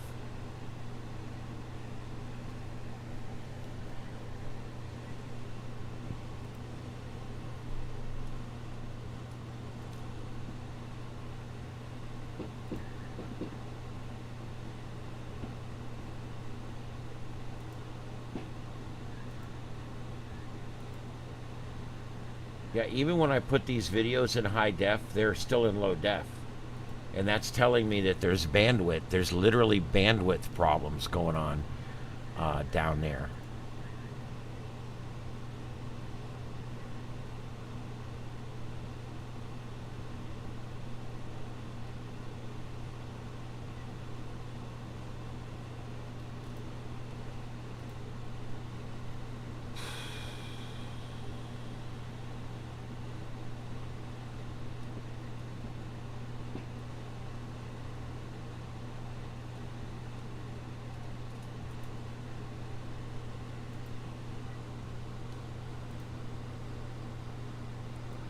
Damn this thing. When it's doing about 40 things at once, it gets a little glitchy. Where the mouse will drag something it's not supposed to drag or something.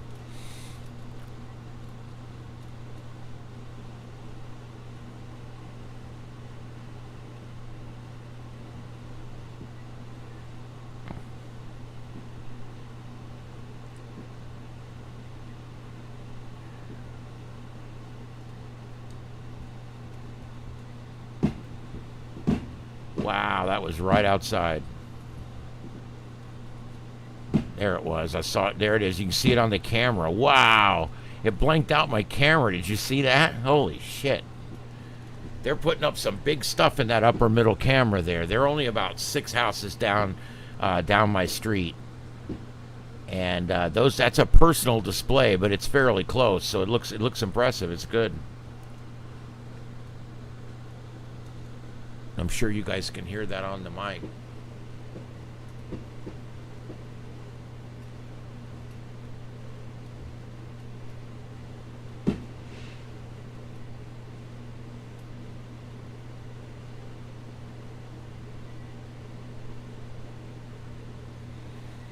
Wow, that was a cool one.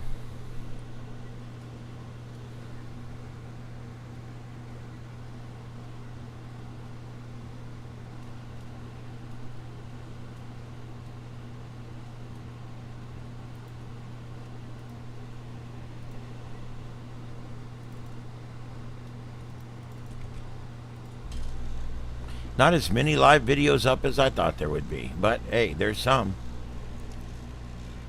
Wow, look at that lower right, man. That thing's pretty cool. It's like squirting shit out everywhere. And then it freezes up. Oh, there it is. You can see it on the left one now.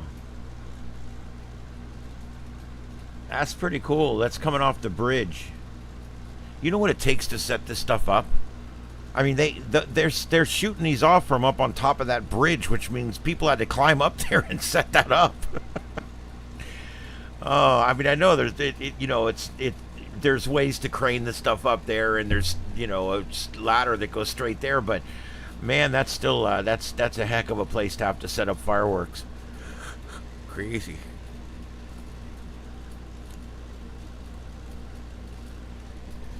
All right, let me do a quick headline check.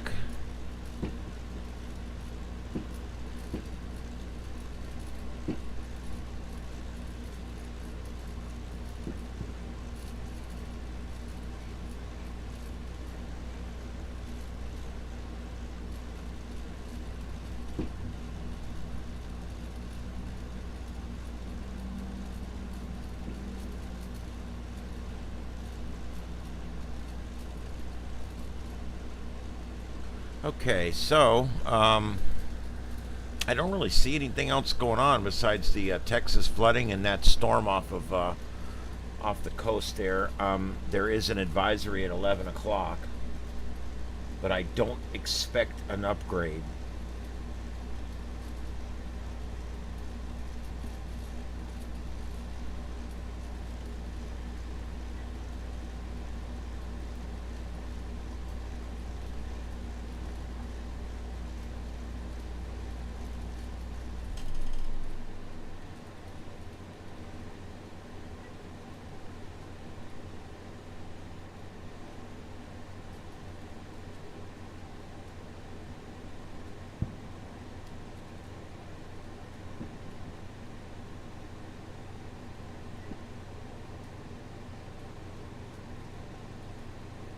Alright, so I'll deal with that later. Alright, let's see what else is going on here. Alright, it's probably getting close to the finale here. Most fireworks displays are about 10 or 12 minutes. This Macy's one's probably 15. I'm surprised Macy's still does stuff like this. Retail is not doing well, and the Macy's in a number of malls in Florida have closed, and now we've got Macy's in our mall here. Actually, 2 different department stores are Macy's in the same mall. One does one set of departments, and the other one does the other. Anyway, Macy's is, it's a big department store. It's been around for a very long time, but we walk through there. I walk the mall with my mom a couple times a week. It's our way of staying alive, literally.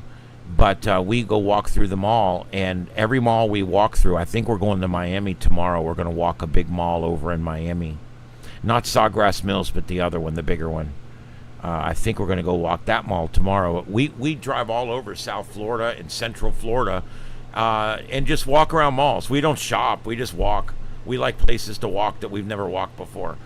And it gives us a chance to drive and get out of town for a few hours. And so we enjoy it. But anyway, I'm starting to see a lot of these Macy's are closed.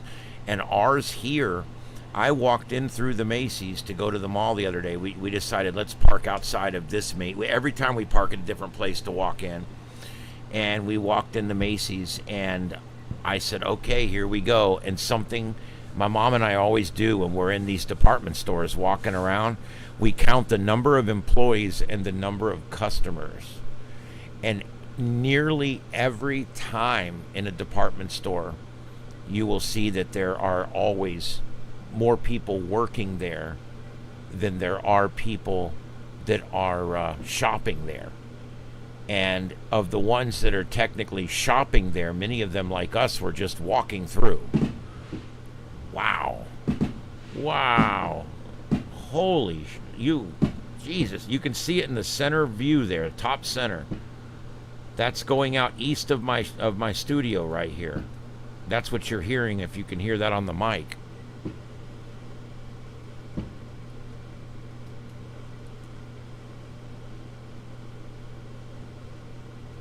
Yeah, in Florida you don't walk outside during the summer.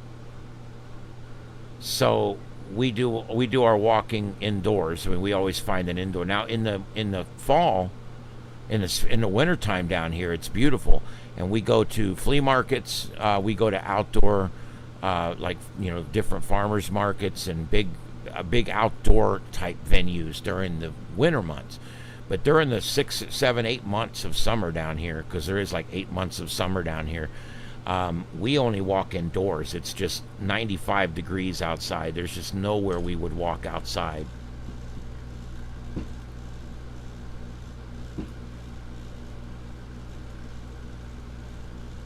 Wow, this thing is still going on, and those are some crazy fireworks. They're not your run-of-the-mill fireworks, if you will.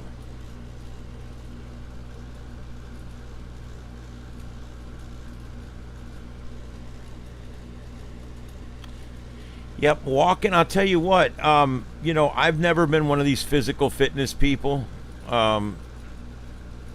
I could tell you stories. I'm not a sports person. I'm really not much on sports. The only sports I ever got into was NFL.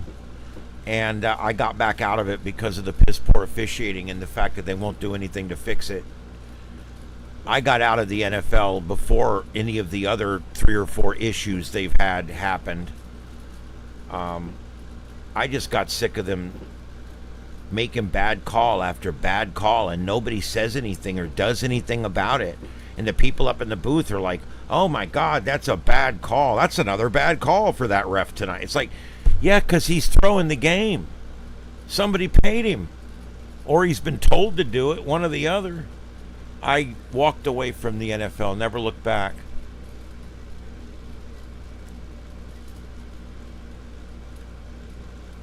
No. Aquarius, I hate the heat. I hate the sweat. I don't like sweating. In fact, I don't like any kind of fitness or sports or anything because I don't want to sweat. I do not like sweating. When I sweat, I'm uncomfortable. I stink. I'm sticky. I can't stand myself. I have had as many as 6 or 8 showers in a day. Every time I go out and do something, the moment I'm done, whether it's 5, 10, 20 minutes outside, the moment I'm done, I have to get in the shower. I have to immediately get out of those clothes, and they have to go into the laundry, and I have to go right into the shower. When I go out and work in my yard and do stuff outside, I wear nothing but a pair of shorts because the moment I walk outside, it's soaking wet anyway, and I'm not going to soak up a bunch of clothes. So I've got an old pair of tennis shoes that I wear with a pair of shorts, and that's how I go outside. And then when I'm done with whatever I'm doing, I go back in and I shower. I cannot stand being salty and sticky like that. And I never would play sports. I don't like sports. But one of the main reasons I don't play sports, the thought of your sweaty body bumping up against my sweaty body makes me sick to my stomach.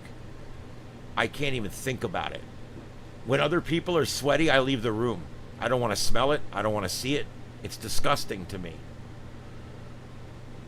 I mean, I don't want to be too dirty here, but I turn the thermostat down when I'm going to do it because I don't want to sweat.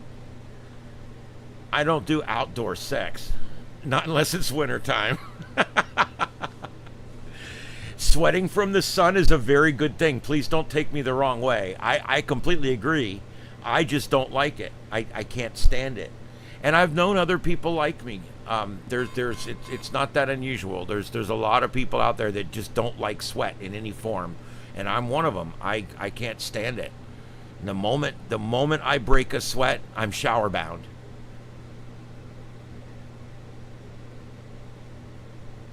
That's awesome. You dropped 250 from 400. That's astonishing. That's amazing. That's awesome. That's a lot of hard work, regardless of the environment. That's a lot of hard work. It's hard for me because I love food. I'm a foodie. I'm not your typical foodie. I'm what I call a commercial foodie. And you're probably thinking, what the hell's he talking about? Now see, my host on my show, he is an exotic foodie. He has walked from country to country in Central and South America, and he'll stop and eat the cockroaches on this. I mean, he will stop and, hey, what do you got there? Oh, these are salted scorpions. You want some? Oh, yeah, I'll have an order. How much?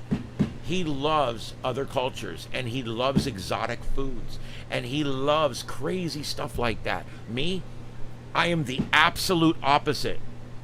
I don't even eat authentic foreign food. I don't go to an authentic Italian restaurant. If I want Italian food, I go to Pizza Hut because it's corporate, and I know that every time I walk into Pizza Hut, I'm going to get the same exact thing, and that's important to me. All right, so it looks like that one's over. And so, like, one of my favorite foods, believe it or not, is Taco Bell. I absolutely love Taco Bell. I think I was Mexican in my last life because I love Mexican food. I love the spice. I love it all. And I do. I love the culture. I honestly think I was probably Hispanic or Mexican even in my last life. Anyway, I love that Southwest spice. But I don't eat, I know this is nuts, I don't eat authentic food. I don't like authentic food. What I eat is the commercialized, Americanized food. Like, I would never go to a Guanamia and get authentic, supposedly Mexican food. I won't do that. I go to Taco Bell because I've ate Taco Bell my whole life. I know exactly what it is, and I absolutely love Taco Bell. And so that's kind of how I look at it, you know. There's a lot of it that way. It's like I probably would not like real Chinese food, but yet I love Americanized, out of the bucket Chinese food like they have. You ever noticed every Chinese restaurant's the same inside? It's like a cookie cutter. They buy it that way. And I just, so when it comes to food, I'm a commercial foodie. I love my food, and I'm very particular about my food. I love condiments. My plate will look like a painter's palette because I have 5-7 kinds of barbecue sauce. Sometimes I even have 2 kinds of ketchup. I mean, I've got every kind of condiment you can imagine in there. I love condiments. The little cups they give you at all the fast food restaurants. Yeah, I'll I want to show you guys something. Are you ready for this?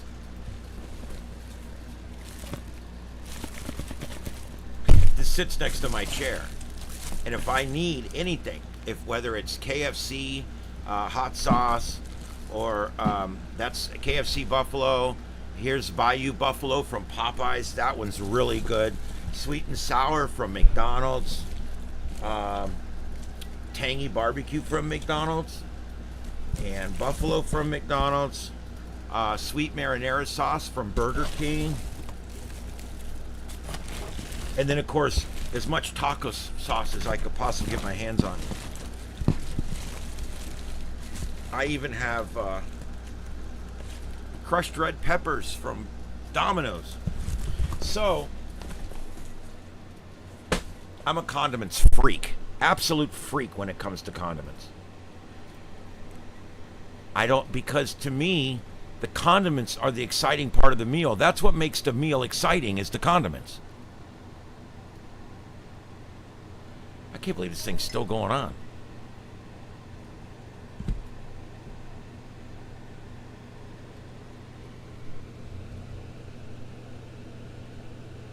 No, fast food, it's not that it's not very healthy. It's poison. It's bad. I don't care. I eat it anyway. There you go. No, I almost want to work at Taco Bell every now and then I get over it. I mean, you know, but I've always just thought it was cool. I could be good at Taco Bell because I know the whole menu. I know how to make everything already. And, I mean, it would be easy. I would like to try it. But I don't want a career in it. You know what I mean? I already got some careers going right now. But I always thought that'd be cool. I think it just ended, guys. That's it. That's your finale. There's your finale. I'll see what else I can find here to start filling holes. Because that was your finale. Oh, it's still going on outside here, though, so never fear. Let me see here. No tornado warnings right now. We are watching a severe thunderstorm in Kansas right now. This one right here. And they've issued 3 different warnings on this complex right here. And if I put it in a split screen and we take a look at it, notice I can't use the split screen when I put a bunch of storm chasers up. But when there's no storm chasers, we can use this split screen. And it's great for finding couplets. Although I don't see any couplets, there's a lot of spinny in that storm there. Something they got to keep an eye on for sure. There's a total of 4 severe thunderstorm warnings and 1 special weather statement issued on this complex of storms that are heading east towards Dodge City and La Crosse. And then let's put those, I'll go ahead and put it in motion real quick so we can see what the motion looks like on there. Yep, it's moving your typical northwest to southeast pattern, mostly west to east. And it's starting to get what could be a bow echo. It's not smooth yet. If this line smooths out right here into a bow, that could be some really good strong line winds coming through there. But anyway, that's what's going on. That's in Kansas. Believe it or not, let's take a trip up here. This is Nebraska. I always want to say New England, but it's Nebraska. And we do have a little bit of a couplet, very small couplet down here. It is trying to rotate up in that cloud. And there's a bit of a J-hook starting here. So, you know, this one here definitely has it. You've got your J-hook right there. And you do have a very small, very modest couplet right there. So this one's worth watching. I don't think it's a tornado yet, but definitely needs to be watched because it may end up needing a tornado warning as the evening goes on. And that works across the plains there in Kansas and wherever it was,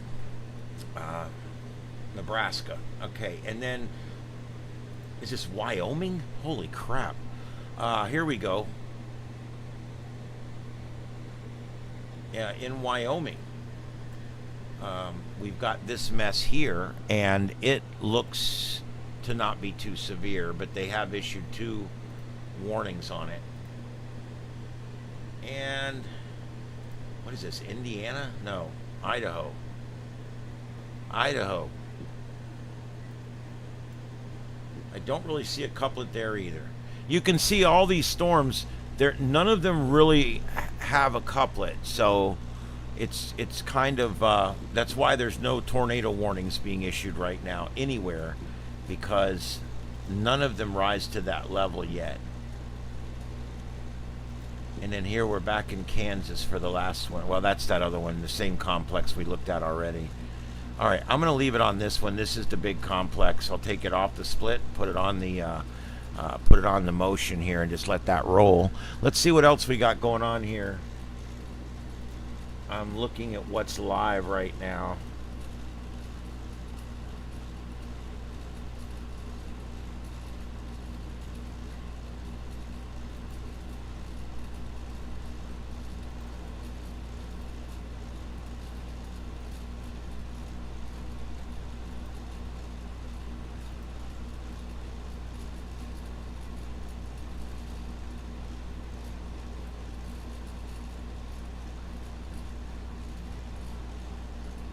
What the hell? You would think it would work a little better than that. Anyway, all right. So I'll throw myself back in there. I'm going to work on finding some other stuff here that's live.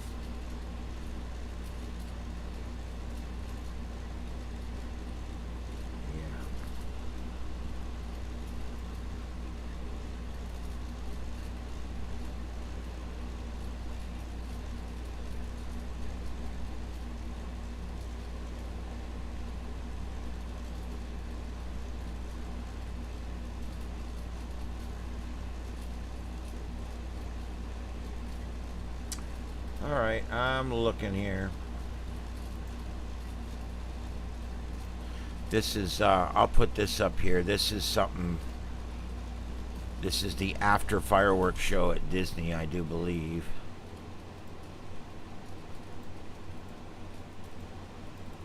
Oh, Jesus. When you double click on it, it's supposed to select it, but sometimes it doesn't do it. If the program is real busy, it starts to like not do everything. I don't know. Oh, God.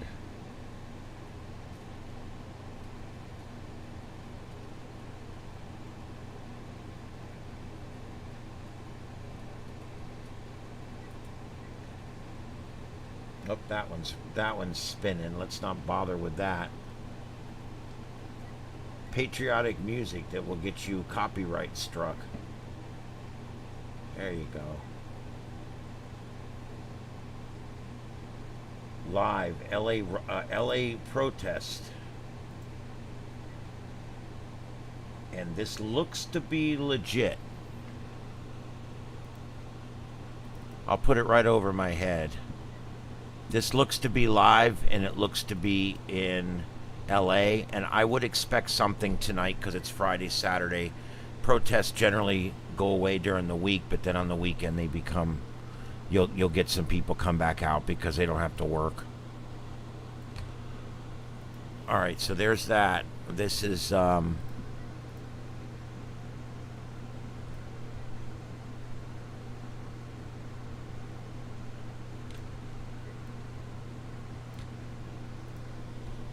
we go.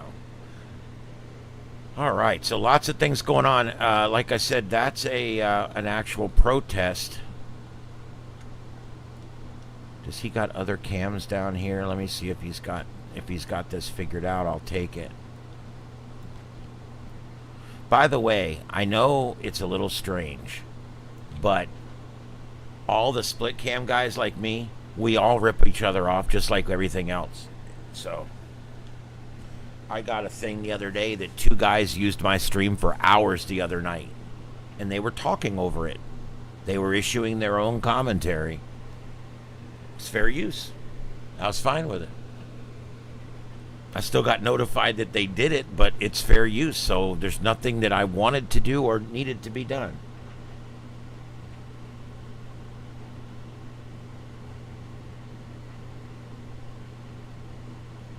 Do I like it? I don't know necessarily. There's a lot of things in life we don't necessarily like, but they happen, and I can't bitch very loud because I do the same thing. I mean, I take little clips of other people's clips, and I do it legally, but I still do it. So anyway, right above my head there's a couple of shots, 3 shots from, I believe, LA, and we've got some kind of protest going on. So we've got that now. We're watching protests in LA.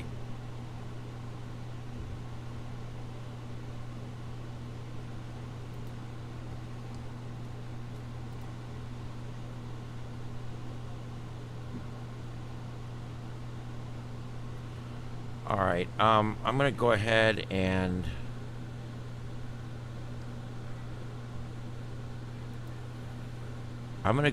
turn my cameras off because the show here is about over.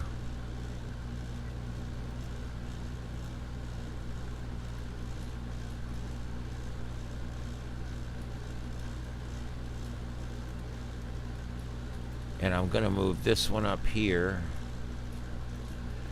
And then I'm going to go back to having a full one here.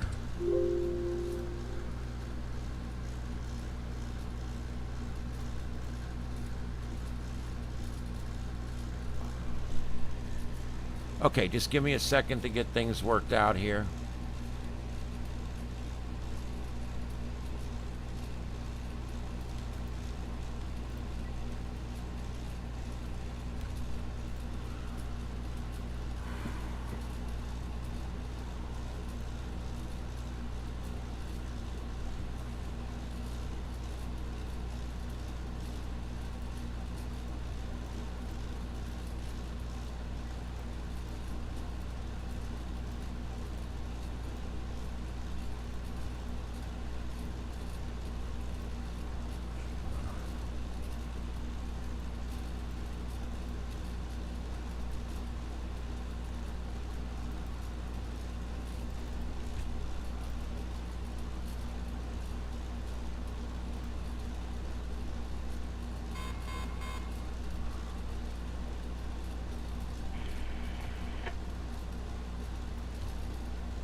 All right, guys, there's still a lot going on. Oh, crap. Hold on. Damn it.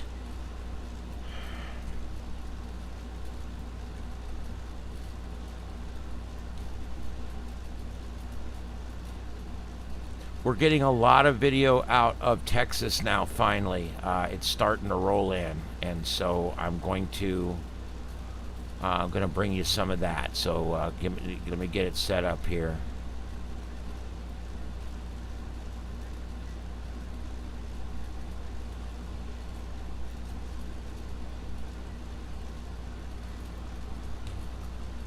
Okay, I'm putting this in the upper right corner.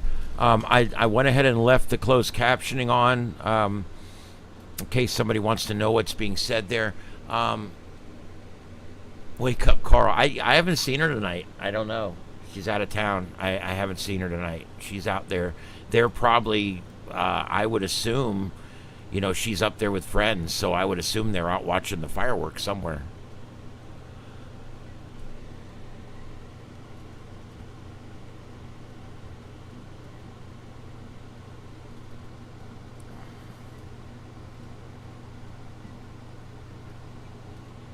All right, let me try, because I'm starting to get more signs that there's some kind of protest activity going on.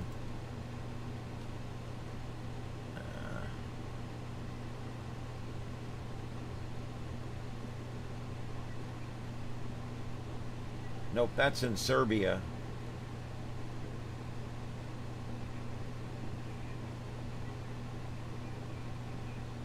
Is this live?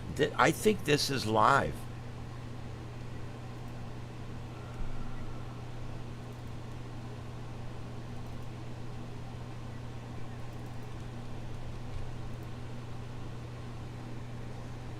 We might have activity, guys. I mean, it looks like it.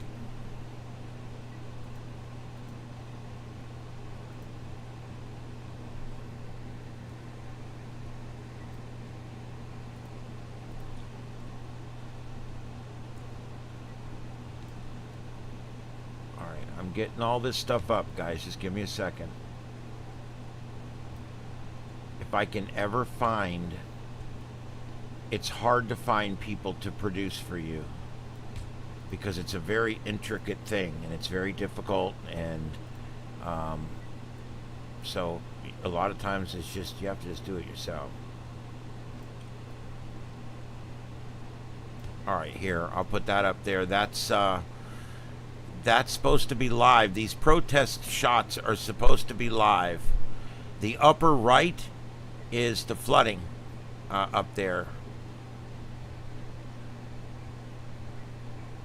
And this is downtown LA. Yeah, so let me get those up here.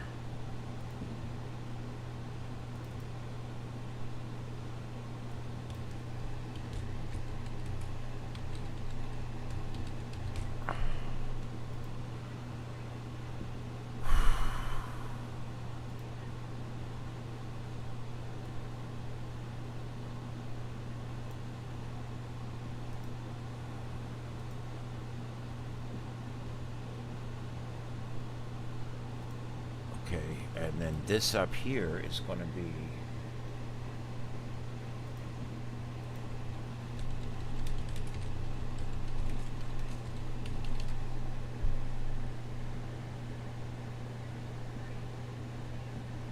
Okay, this is northwest of Austin.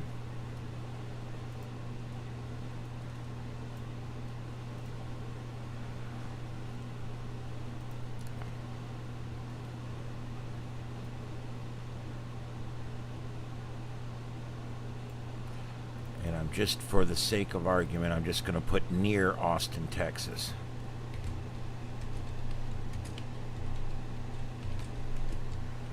Okay, so now we're covering, we got floods up there.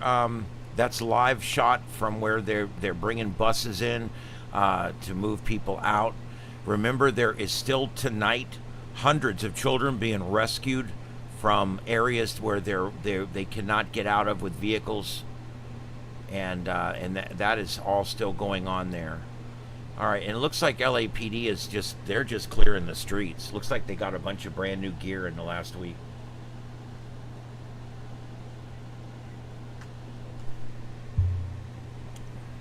Sporting all these new big yellow guns now.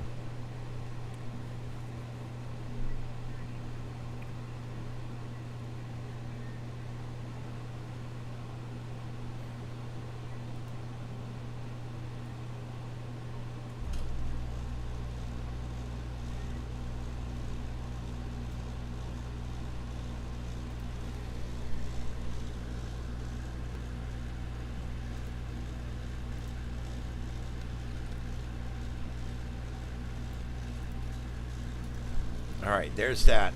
So we got near Austin, Texas. We're in L.A.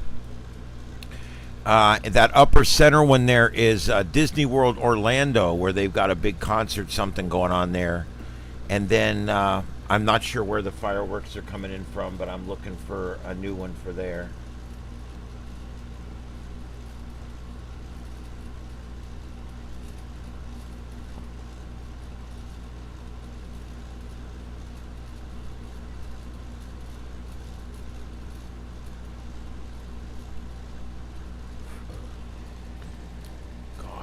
They're showing pictures of the missing. You know, you send your kid off to camp. You never imagine that a 60-foot wall of water is going to come sweep him away. Crazy, crazy stuff.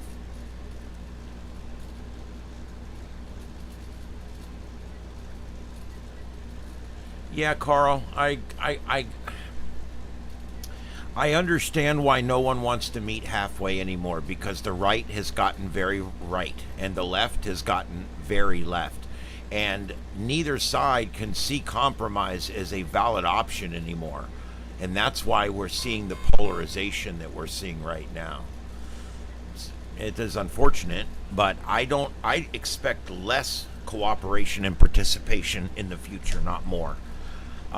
Because we are becoming more and more polarized every day. I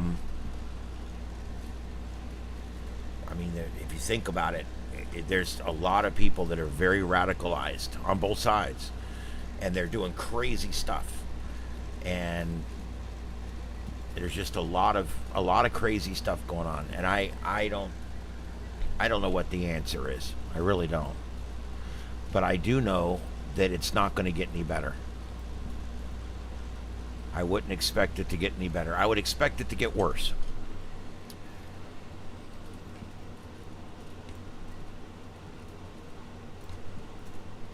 Okay. But you know what? It is what it is.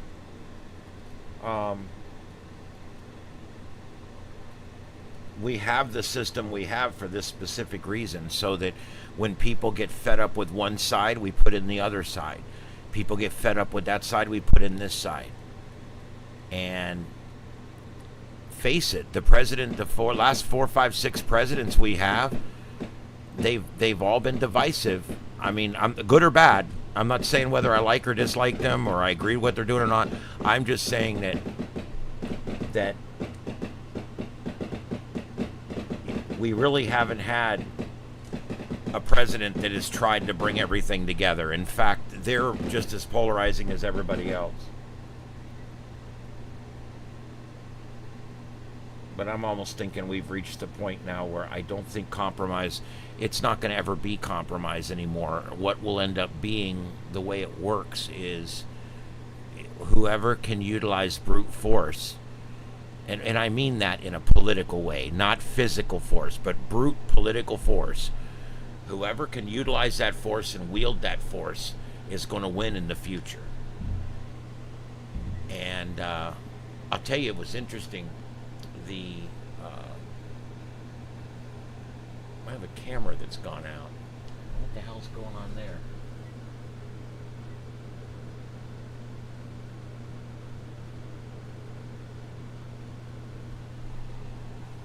I crawled up there earlier too. I hope I didn't bump into a wire or something, but it was on just a few minutes ago. Oh well, I'll get it going again. If it wasn't for a pain in the ass, I'd probably have no ass at all. Yep, that's what we have for protesting. Not a whole lot right now. Let me see. Let me put up. Got a shot of Times Square here. I'll put in that little square because it's just showing the same 3 minutes worth of fireworks over and over and over again. That's how they do it. I'll never understand this whole... Well, I mean, I say I'll never understand. I absolutely understand it. They're just doing it for clicks. It's all about clicks. Because on YouTube, there's 2 ways to make money. You can make money legitimately, or you can make money illegitimately, just like everything else in the world. And a lot of times you can do something that's not right, but it still doesn't violate the rules necessarily. And that's kind of where we're at with this.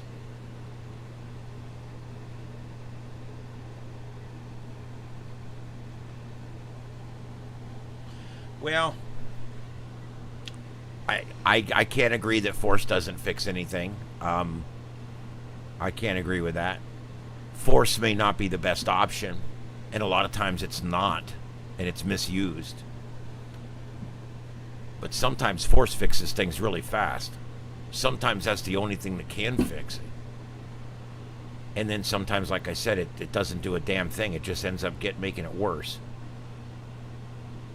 I'm usually not the first one that jumps in with use force. I mean, but there's times that diplomacy just has no worth.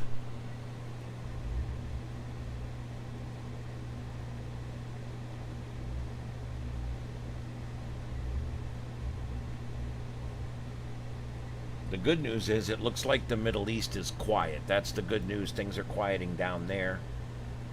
And maybe people could catch their breath. It's been crazy. Oh, God, this stupid ass. Ugh.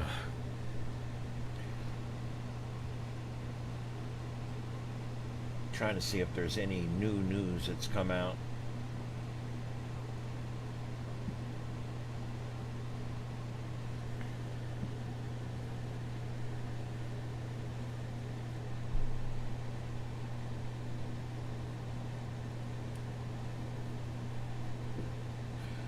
Tell you what, there's things in this country that we just have to figure out, like this whole transgender sports thing.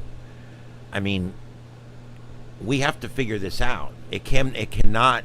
Now, I agree that it's pretty much ended now, but in another 3 or 4 years, it'll come back up again. I feel for people who feel like they're in the wrong body. I get it. I feel it. I understand it. I don't necessarily feel that way myself, but I understand that it's obviously a legitimate feeling, okay? It's obviously a legitimate thing. But then we get to the point where it victimizes other people. I'm fine with LGBTQIA+. I'm perfectly fine with it. It doesn't involve me, okay? And I want you to live free and have the life that you want to live. But the moment you knock my daughter off the podium in swimming, we've got a problem. And that's how I feel about it. I was okay right up to the point that they're going and changing in locker rooms, and they're going and competing, and they're winning every category. And they're taking records that have been held since the 70s away from people. My God, I mean, we have to figure out a way to do this. There has to be a way to give these people a place and to protect these people's place at the same time. And that's the bottom line on that. And that's where I am on that.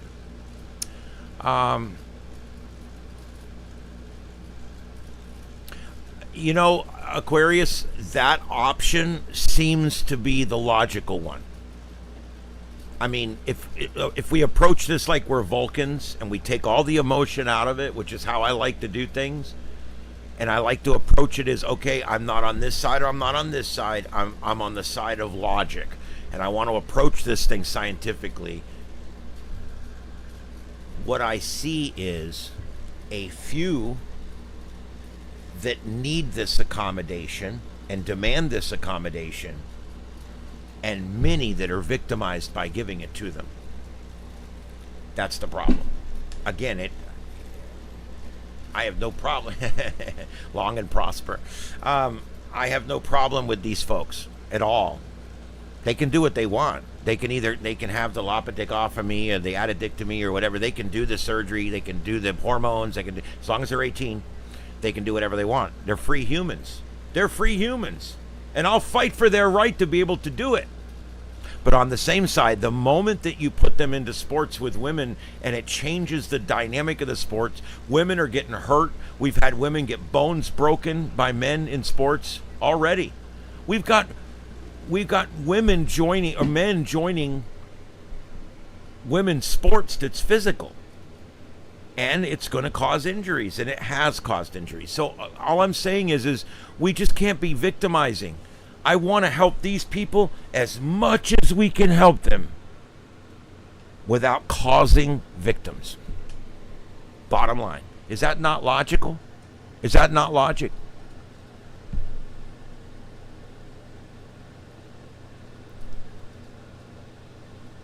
Yes. As Spock would say, the needs of the many outweigh the needs of the few or the one. And he's right. That Vulcan axiom works everywhere all the time. It's perfect. Infinite diversity and infinite combinations. We can learn a lot from a society that never really existed. Anyway, I really believe that we need to find a way to make this work. It can't be in women's sports, though. Whether it's their own sport, whether there's a new category of sport, I don't care if we have to fly them all over the world to meet each other. I don't care, whatever. It's worth it to have people where they're comfortable. And so that's the bottom line on that. That's my feelings on that. I'm not anti anything other than victimizing people. I'm anti-victimizing people. I'm pro-freedom, which means you can do what you want with your thing. You can do what you want with your body. So that's my point on that.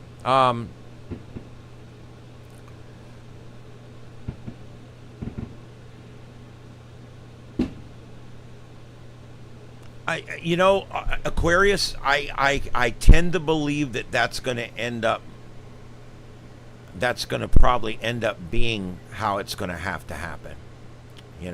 All right, guys, from upper left, we've got the protests that are live right now in L.A. This is live protesting in L.A. We also have upper center is a party going on at Disney World right now, Disney World Orlando. Look at the crowd there. Crazy party going on there. And then below that is Times Square in New York City. To the right of that is live. This is a press conference. It's being held about the floods in that are northwest of Austin, Texas. And then the one below that is a composite of 3 different shots, again, of the protests that are going on in L.A. And there you go. And we're keeping an eye on this storm system here that's moving its way through almost to Dodge City. And so there we go. That's what we have going on. So we are doing some live news coverage now. I really wasn't expecting a protest tonight, but I figured if there was going to be one between Sunday and now, it would be now, because Friday and Saturday night are usually the 2 big nights. Because even protesters, most of them have jobs, or a lot of them should have jobs anyway. I used to always think, don't these people have jobs? But then when you see the fact that most of them don't show up on a Tuesday night, I think most of them do have jobs.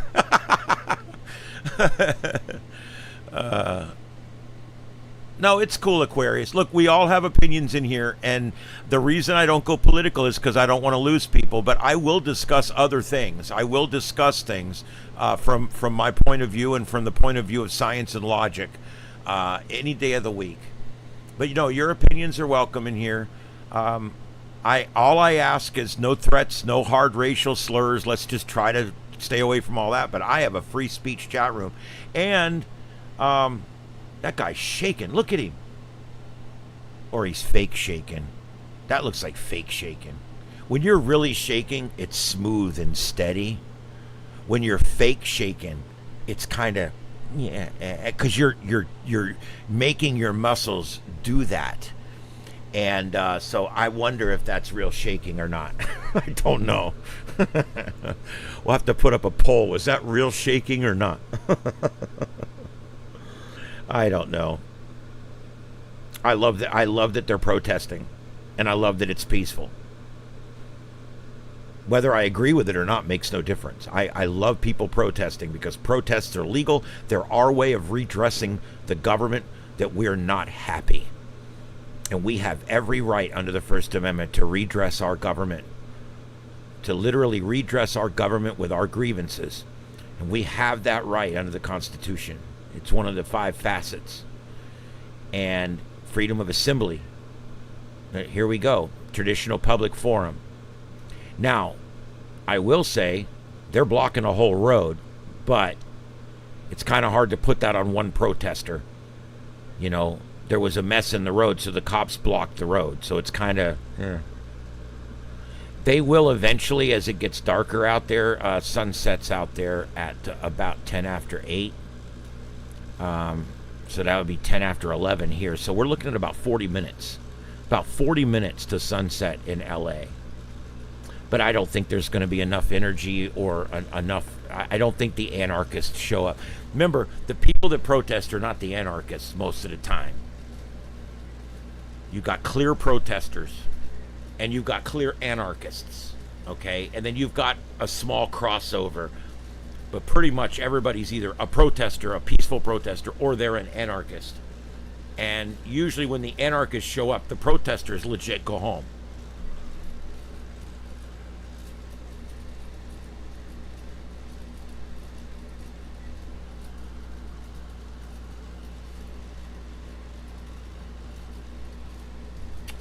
Oh boy, there's just nothing good in here. Let's take a look at space weather. We did have a CME coming in, but it was a minor one. And that same CME is about to hit Venus. Yesterday, the sun hurled a CME straight towards Venus. The NASA model predicts it will strike on July 4th. Today, an impact will be, it will erode a small amount of Venus's atmosphere. No big deal since nobody lives there. But there is still plenty left, so no harm done. Also, there's a shadow going across Saturn right now. Saturn is putting on a rare and subtle show. Titan shadow is drifting across the planet's cloud tops today. And if you had a backyard telescope, you could actually see the dark body, the shadow of the dark body moving across. And you could see the moon itself. It's pretty cool. Let me see. I do have an image here. I'll show you. Let me blow it up here. Or let me see if maybe they've got a better resolution of it. No, that's it. But that's all right. I'm going to show it to you anyway. Here it is. Want to see it? Here it goes. This is from spaceweather.com. And there you go. You can see the transit. And if you look up in the upper left corner, right there, you can see the moon. See it? That's one of Saturn's moons. That's pretty freaking cool.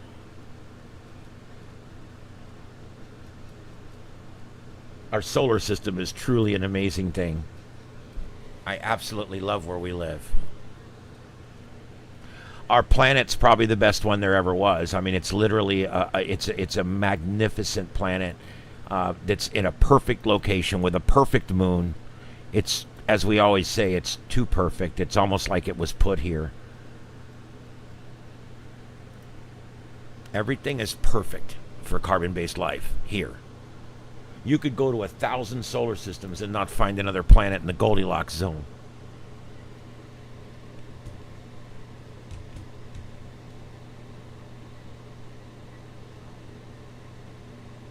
And of course, we talked yesterday quite a bit, so I'm not going to talk about it much tonight, but that interstellar object that's coming through, wow, that's a neat thing. That's really cool. We literally have this interstellar visitor that's going to come through our solar system, and it actually comes from another star, from another quadrant, probably from another galaxy. We have no idea what physical properties this thing's going to have. It's a comet, and it's got a coma or an atmosphere like a comet. It's off-gassing. That comet, that contrail, a comet is actually caused by off-gassing on the from the comet, which means that as it gets closer to our sun, it sublimates, it shrinks in size, and as that happens, it squeezes out any gases that are inside it, and that's called off-gassing or out-gassing, and that's what causes that coma that comes up around it. Really neat stuff. It's going to be neat to see what happens with that as it gets closer. we will not be able to capture it. It's just not going to be able to. It's not going to be something we can capture, as far as or even get a sample of. Unfortunately, I really want to get a spacecraft on that thing, but we're just not quite there yet. This is the aurora oval tonight, and you can see there's a pretty strong aurora, but it's all up in Canada, so probably not visible from anywhere in the United States tonight. But that's your current northern hemisphere aurora borealis oval, and there you go. And of course, we were talking earlier about the storm out in the Pacific. We're 28 minutes away from the 11 o'clock advisory. I do not expect this storm to be named a storm yet in this advisory. It's probably going to be tomorrow, but it's still interesting to look at. So let's do that. This is the current advisory from the National Hurricane Center in Miami, Florida. This is currently the 8 p.m. Eastern Daylight Time Intermediate Advisory 1 Alpha. The National Hurricane Center has issued hurricane watches now for the South Carolina coast. And you can see that they're depicted in the yellow. And you can see that it is expected to strengthen into a storm, a tropical storm. And it is expected to make landfall as a tropical storm. So where's it going to make landfall? Well, let's look. Let's take a peek here.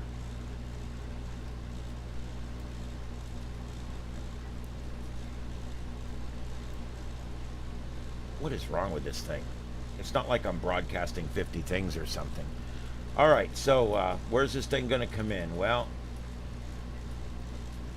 I think it really looks like it's going to be Charleston, North Carolina. It's probably about where it's going to be. Let me see if I can get the hurricane stuff to come up over here, because I much prefer this presentation over here. Let me do this. Hold on just a second. Let me turn on.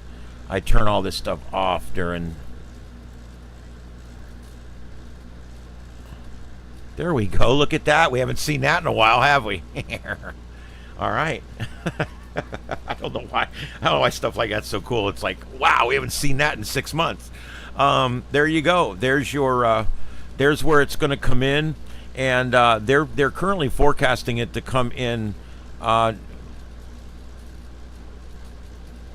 mean, it looks like it's going to come in southeast of Columbia, right near Charleston. It looks like where it's going to come in, and then it's going to kind of move north. And move up past Florence, and then it's going to wash out up in North Carolina. This is going to bring a lot of rain to North Carolina and South Carolina, and even possibly Georgia down here. So, but that's what we are looking at right there. That's your current forecast for this storm. And like I said, we'll wait for an update. But they, in this update here, they're saying that when they issue this update at 2 a.m., they're still expecting it to be a tropical depression. It's not until they issue this one tomorrow at 2 p.m. they're expecting it now to be a tropical storm number 3. So, and of course, if it becomes tropical storm number 3, it will get the A name.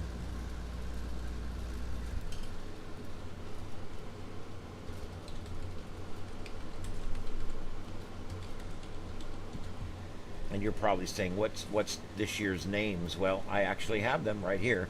Andrea. This would be Andrea if it forms. I don't think we've had Andrea yet. And then Barry. Believe it or not, for those of you out there in girl world, we actually have a Chantal this year. I know. Oh my God. Can you imagine? It's probably going to really be a really big storm, but it's going to be totally useless. Dexter, Aaron, Fernand, Gabrielle, Humberto. We already had a Humberto and a Gabriella, but they didn't kill anybody, so the names were reused again. If a lot of damage is, if the damage is in the billions, or if people die, they generally will retire the name. if the storm is a tropical storm or even a hurricane, if it doesn't do major damage and it doesn't kill a bunch of people, they will use the name again. They're not above that. Especially with like my name, Ian. They had to add my name because there's only so many names that start with I, and they're almost out. But anyway, Imelda, Imelda, Imelda is the I name this year. Jerry, Karen, we could have a Hurricane Karen this year. That could be fun. Lorenzo, Melissa, Nestor, Olga. Olga, that's interesting. Olga, that's a name you hear a lot down here. We've got the Olga River, and we've got an area named Olga, Old Olga. That's something you hear down here. Pablo, Rebecca. It's like R-E-B-E, Rebecca. Okay. Sebastian, Tanya, Van, and finally, Wendy. We actually could have a hurricane named Wendy. There you go. Hurricane Shaniqua.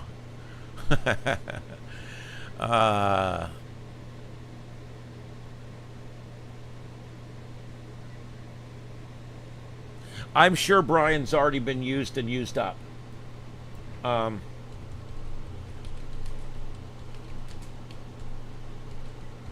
Let's take a look.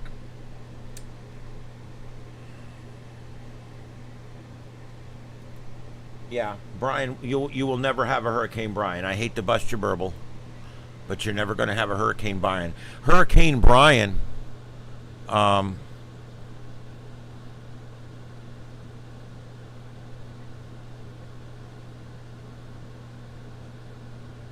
wait a minute. Let me look at this.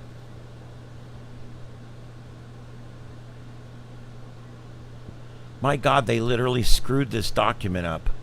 It says it formed in 2045. So I guess they're predicting the future?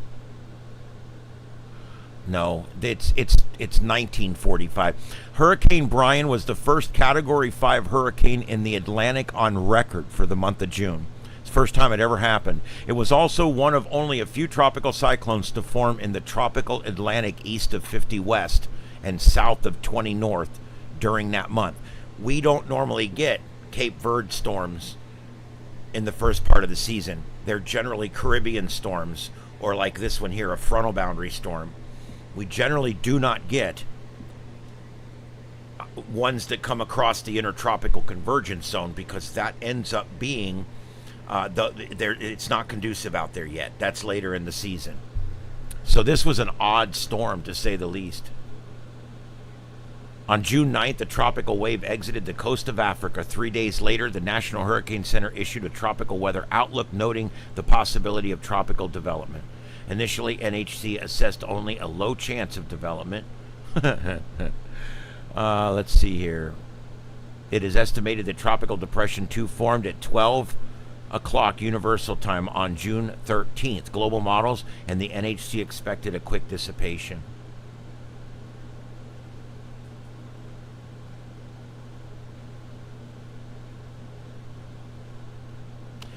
Brian was attributed to approximately $1.4 billion. That's in 1945, $1.4 billion in damage and 13 total fatalities. Although such a damage and death toll was typically low to warrant retirement by the World Meteorological Association or organization, the name Brian was retired in April 1946 and replaced by the name Ben for the 1951 Atlantic hurricane season. Interesting. So there you go. There will never be another Hurricane Brian. It's already happened and it killed 13 people.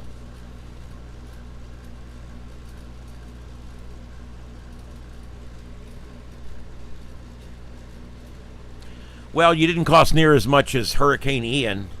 I hit here as a Category 5.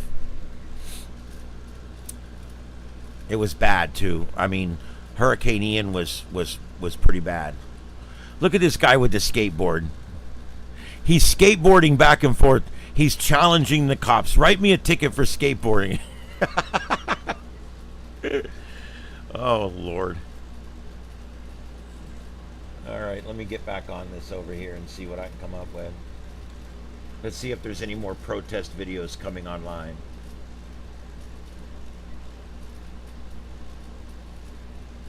Serbia.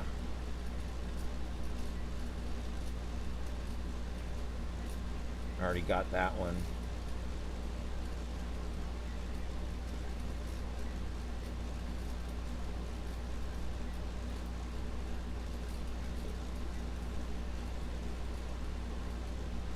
Oh, for Christ's sake.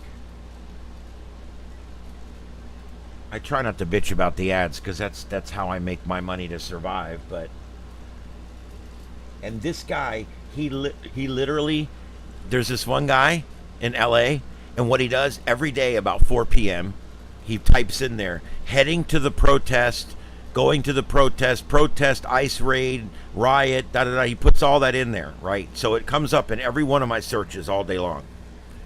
He rides his bike for 3 or 4 hours, and then he goes home. It's literally a ruse. And people sit there and watch him. He'll have 200 viewers. I've got 20. I'm struggling my ass off to get 50 viewers, and he's got 200 or 300 viewers, and he's literally just riding his bike around town with a lie on the title of what he's doing. I hate that.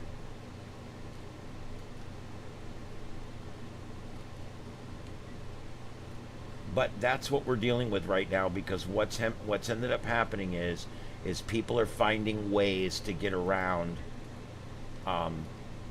all the rules on YouTube, unfortunately.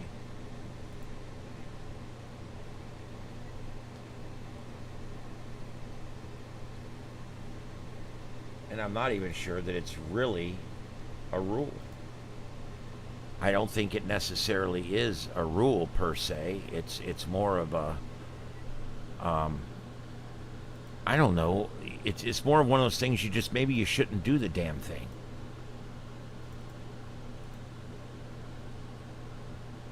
It's deceiving. If you don't see it's deceiving, I mean, come on.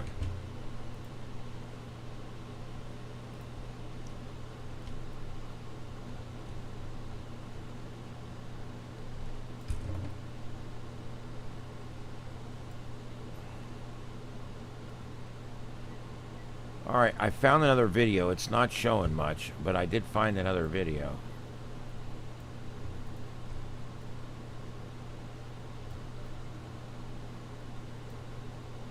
And I will, if I need to, I will get more real estate. So if I have to take more squares, I will here. If I find more videos, I'll take more squares.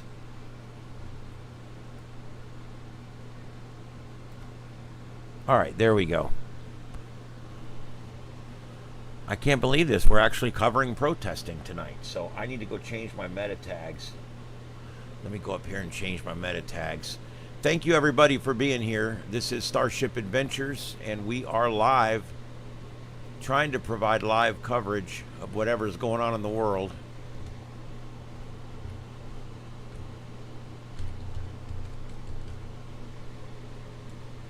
Protests in Los Angeles.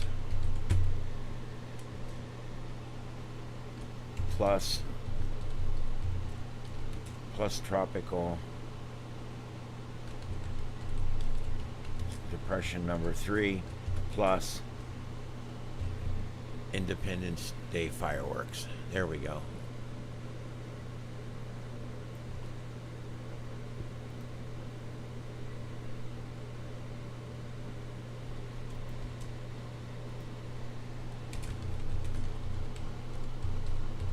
Plus Independence Day fireworks. There we go. And I gotta take that off.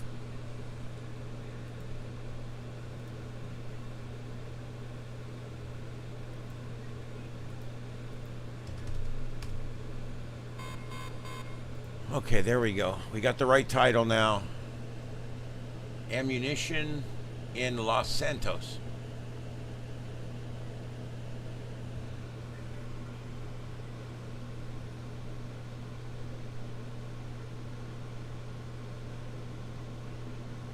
You know, Aquarius, there's a lot to be said about that. I prefer getting rid of a broken system and starting a new system. And a lot of people are not for that. They always want to try to fix what's there, and I don't. It's like with ham radio, with amateur radio, the ARRL is so broken that I and a lot of others are calling for it to just shut down. We just want it to stop, go away, wither up, blow away in the wind, and then we will create a new one. That's what needs to happen.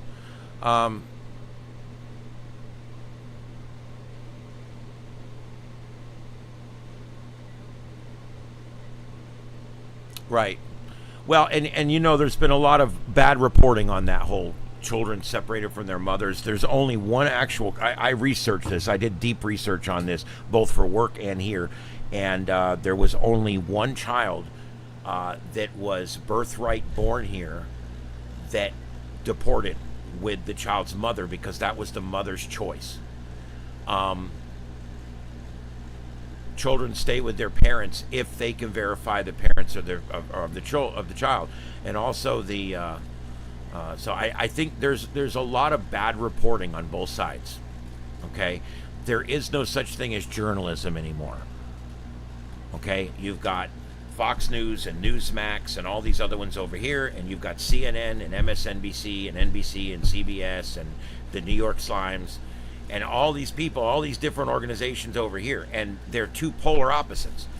None of it's journalism. None of it's journalism, okay? Journalism is when you write something from a neutral standpoint. None of these places have done this for a long time. Media spin is terrible. And they get people upset because people will believe, look, they're up there literally separating children from their families, separating children. Mothers never see their kids again, separating fathers from mothers, separating. None of that's going on. Family units are kept together.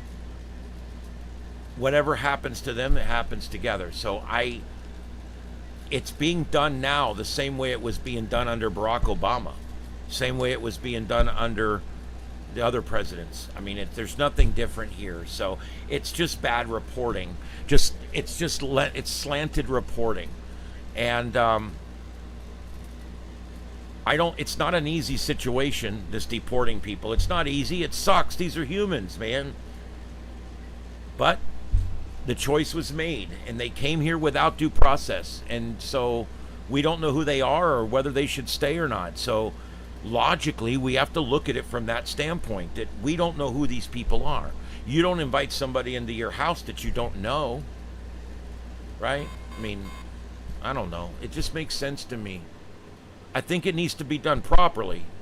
It needs to be done properly. And it needs to be just the criminals right now, which is what they're doing. They're not arresting people that simply came to the country. Everybody they're arresting right now has at least one secondary crime that was committed since they came here. So, got to keep that in mind. We're not talking about innocent people that just came here for a life.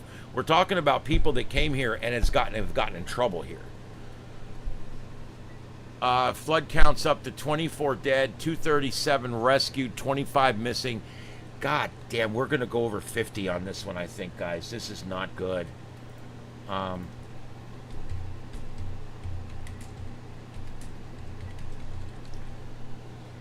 This is bad. There'll be a high death count. And it's one thing when, and don't take this the wrong way, because I'm old, okay?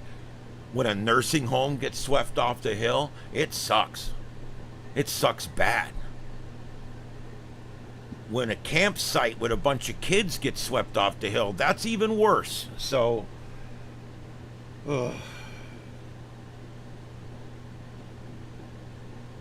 they're now warning of additional flooding threat tonight overnight in San Saba. Wet weather is continuing.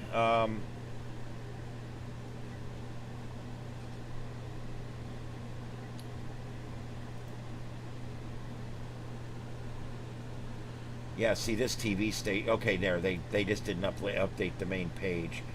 Yeah, 24 dead, fatalities in Kerr County. 20 plus children missing from camp. Let me try something here.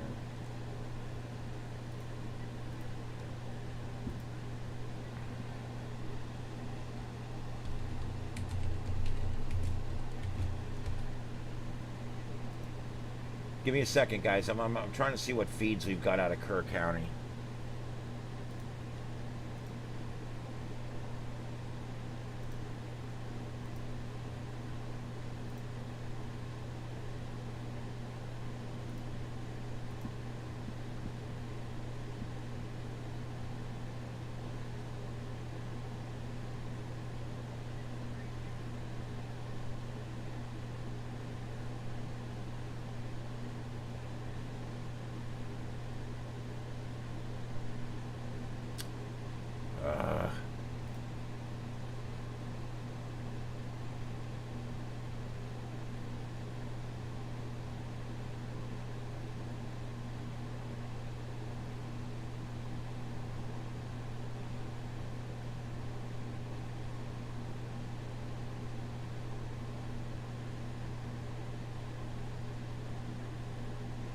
Kerr County. Kerr. Oh, I think I was looking for KURRs here. One of the hard... Nope, no feeds. Damn it.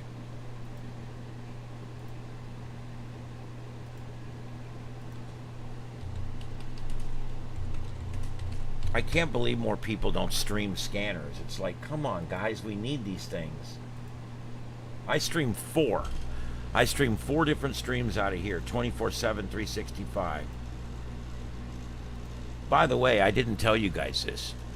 For my regulars out there, I took a major lightning hit today, and I can even show you. It hit here. The lightning hit right outside. I don't know exactly where, but it was over this way. It hit right outside here, and the power in here, there was a flash, and I don't have any open windows. Everything's covered. So I saw a flash in here, which kind of freaked me out, and I think it was the overvolt coming in through all the equipment. It hit, and everything buzzed and went off and came back on and went off completely. It took a bad hit. I lost everything, went down. I had 4 broadcastify feeds and 5 live streams going out on YouTube. I lost everything, gone. And when I started booting things back up, I have 3 computers now that I'm having weird problems with. And I've got 2 monitors that no longer work. I had to take them out and replace them with spare monitors. So I took a hit today, which means most of this other equipment is damaged. And I'm very concerned because the last time we took a hit like this, everything in my house finally went. Within 6 months, my fridge had gone, my stove had gone, my washer and dryer. I mean, everything quit. Everything but the water heater. The water heater was the only electrical appliance in my house that was not replaced. And fans. It didn't seem to mess with the fans. The TVs, appliances, gone. Blew out the plugs out of the wall. They were laying all over the place in pieces. Luckily, this one don't seem like it was quite as bad. Exactly. It was an overvolt. There was definitely an overvolt today. It came in hard. My transformer outside caught most of it, but my equipment was subjected to an overvolt today, and there's not much I can do about it. It happened. It's like your car gets in a wreck. You still have to drive it till you can get it fixed or until it dies or whatever, and that's kind of where I'm at right now. Well, Aquarius, I had some things that would not come back up, and I unplugged them and let them sit for a few minutes and plugged them back in, and I was able to get them to come back up. But I have 3 computers that the display ports don't work on anymore. The SVGA ports work, the display ports don't work. What's the odds that 3 computers would have the same problem? They're identical computers too. So I'm wondering if this overvolt affected a certain thing in these systems. If it did, I'm in trouble. I'm down to 1 screen on all these systems. Yeah, Aquarius, that sounds great, and I want to do all that. The cabin is grounded with ground rods, but grounding gets expensive. You know, I need to do CAD welding here. I need to put in about 8 more rods, and I need to CAD weld it all together. And I physically can't do all this anymore. And then I have to run it in, and then I have to go through I have to buy a piece of equipment, it's a little different when you're dealing with all this equipment. I mean, if you really want to surge suppress something, it's expensive. And then if you want a battery backup, it's even more expensive. A while back, I had 3 battery backups in here. Okay, they're all dead. They're all dead. They all got taken out by lightning hits and stuff. So, I had 3 surge suppressors, and all I ran on the surge suppressors was computers because I have so many of them. I had 3 on one, 3 on the other, 2 on the other, and that's how I did it. And I had my internet system hooked up to it, my fiber system also.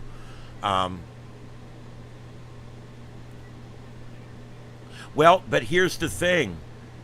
These computers only have DisplayPort on the back. They have 2 DisplayPorts and 1 SVGA. The SVGAs still work. Both the DisplayPorts don't work. The computer doesn't even see the ports anymore. Now, there's a possibility it was some kind of Windows update or something too, and then when the computers restarted, it screwed up the drivers because those computers all came with screwed up drivers for the DisplayPorts, which is interesting. I'm hoping it's just a driver problem or a Windows update issue. I've got all these things set up to where they won't Windows update. The very first thing I do when I get a Windows computer, the very first thing is I go through and I install a fresh copy of Windows 10 Pro, and then immediately go in, because these ones that they come with some crappy home one that's terrible. I install Windows 10 Pro on there, and then I turn around and I go in and I do 5 different things in the computer that prevent Windows from ever updating my system. I don't want Windows to ever update my system because Windows updates are terrible. They push them out way too early. You'll end up getting an update that'll screw your system up. Now, if you're not a tech head like I am, and you're not a geek, and you're not broadcasting and using your computer for all kinds of weird, crazy things, then yeah, go ahead and do it. Go ahead and don't worry about it. Just do the updates if that's cool. But when you're like me, I've got 7 sound devices. I've got 7 screens hooked up to this 12-core computer. So you better believe that, things have to work just right, And when that update comes in, a lot of times what will happen is it takes us offline. I can tell you that Bill Gates sent down an update for Windows about 2 years ago. He sent it down. The computers all downloaded it or whatever. And then next thing you know, we suddenly get this thing. I get alerts in the middle of the night. My station's off the air. Couldn't figure out what happened. Can't dial into any of the computers. Don't know what's going on. So some of us had to drive into the station. And we get there, and all 11 radio stations are sitting there transmitting dead air because of a Windows update. It's hard for me not to cuss when I talk about Windows updates. They sent down an update that took all of our Wheatstone drivers off the air. That's the driver that goes between the boards and the system and the transmitter that sends it out. The computer that actually runs the station quit working. And so 11 stations were sitting there dead air because of a damn Windows update. And you know what? It was a Windows update we don't need. We don't even go on the internet with these computers. We don't need these updates.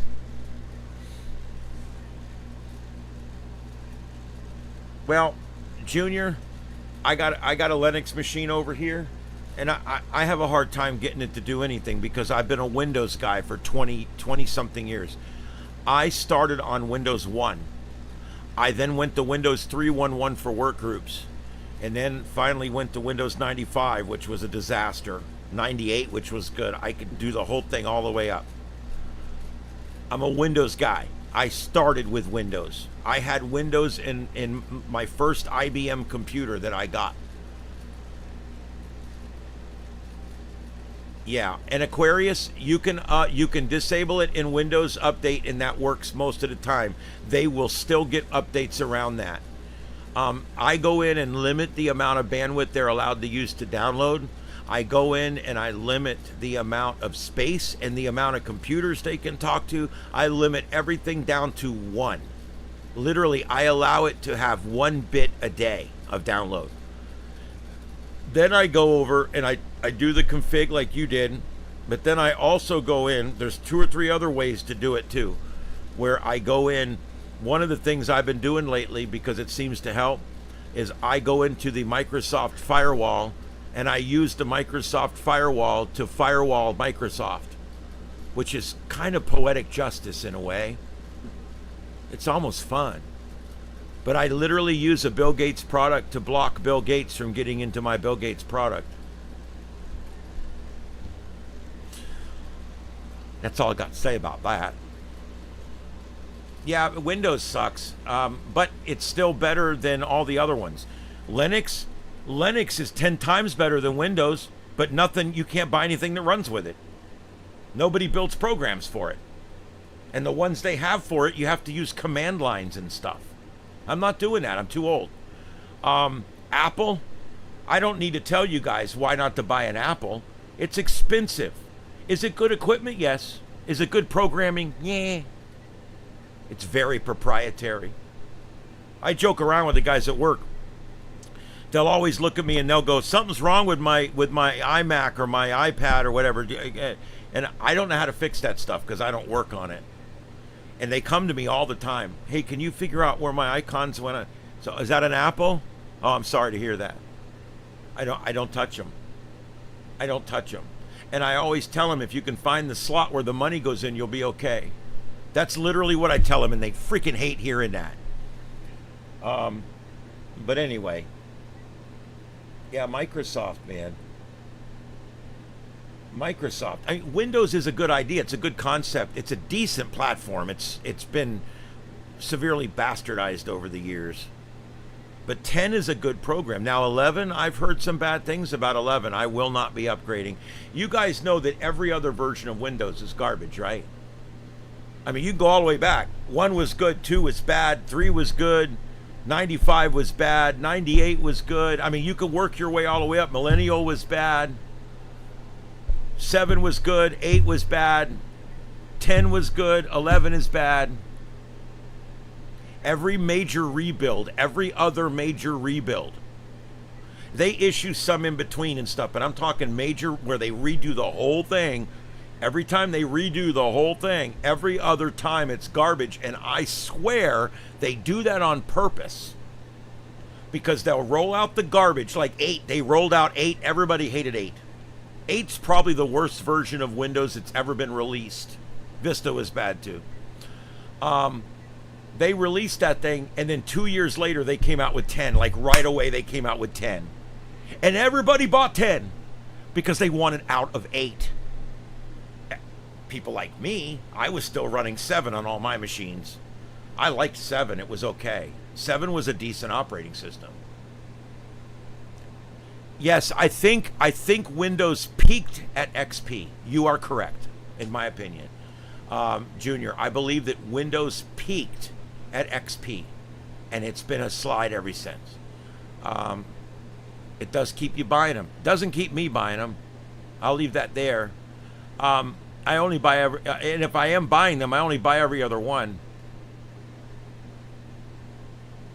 That's what they do. They'll sell you a good version, so then when the next one comes out, you're like, oh good, the new Windows, and then you get it and it's shit. So then when the new one comes out, oh good, it's Windows, because I want to get out of the one I'm in. I think it's a marketing thing. Yeah, people that upgraded from 7 to 8 were never happy. That was a bad upgrade. Just like the upgrade from 10 to 11 is screwing up a lot of people. I strongly recommend that if you want Windows 11, go buy Windows 11. Do not update your Windows 10 machine with Windows 11. This is probably the biggest mistake that they make. Is they will update your machine, your Windows 10 machine with Windows 11. It will never run well again. I don't care if you got 64 gigs of RAM. I don't care if you got a Ryzen 5 core in there. I don't care if you got a great GPU. I don't care. It's never going to run well if you bought a Windows 10 machine and then you put Windows 11 in it. It's never going to run well. You know what Windows 11 reminds me of? Apple. They made it look and work just like Apple. It's like Windows, you are your own entity. Why would you turn around and make all your shit look like your competitors' stuff? I don't understand that. I think that was a mistake. At work, we have a Windows 11 machine. The very first thing I did was go in there and I followed about 30 steps to make your Windows 11 work and look just like Windows 10. That was the first thing I did. The very first thing moves the start button back over to the left again. Centering the start button is ignorant. It's ignorant. What it means is every time you go for the start button, it's going to be in a different spot because they center up. If you've only got 5 programs running, the start button's right here. But if you got 20 programs running, the start button's way over here. It was not intelligent what they did. It's dumb. But Windows did it, or I'm sorry, Apple did it, so Windows did it. It was dumb when Apple did it, and it's dumb now. And I don't understand. Aquarius, you're absolutely right. I don't ever buy every other version. And even like when 10 came out, I stayed on 7 for a good year. And then once I download the new version of 10, I shut off the updates and I don't let it change. It seems to work best for me. I cannot stand forced updates. I'm dealing with that on my Android phone. I quit buying phones from my phone company. That's the first thing everybody in this chat room needs to do is stop buying phones from your phone company. They're screwing you, okay? Verizon, you walk in there, oh, here's your phone, here's the cost, here's the price, we roll it all in, everything's good. You walk out of there with 3 phones for your family and plans to go with them, and it's nothing down. Your first bill comes, it's $480 or some shit. Some ridiculous amount of money. I have 3 lines. I bought the phones myself. I pay $90 a month. That's taxes included. $90 a month. There's just no reason to spend more than that on cell phone. If you're spending $200 or $300 on a cell phone right now, you're getting screwed. I don't know how you sit down in a chair. You're getting screwed so bad. The way to do it is to go on Amazon. I'll tell you what. I'll show you. Let's just do it. Let's just do it. Let me go here. Let me get it set up. Give me a second.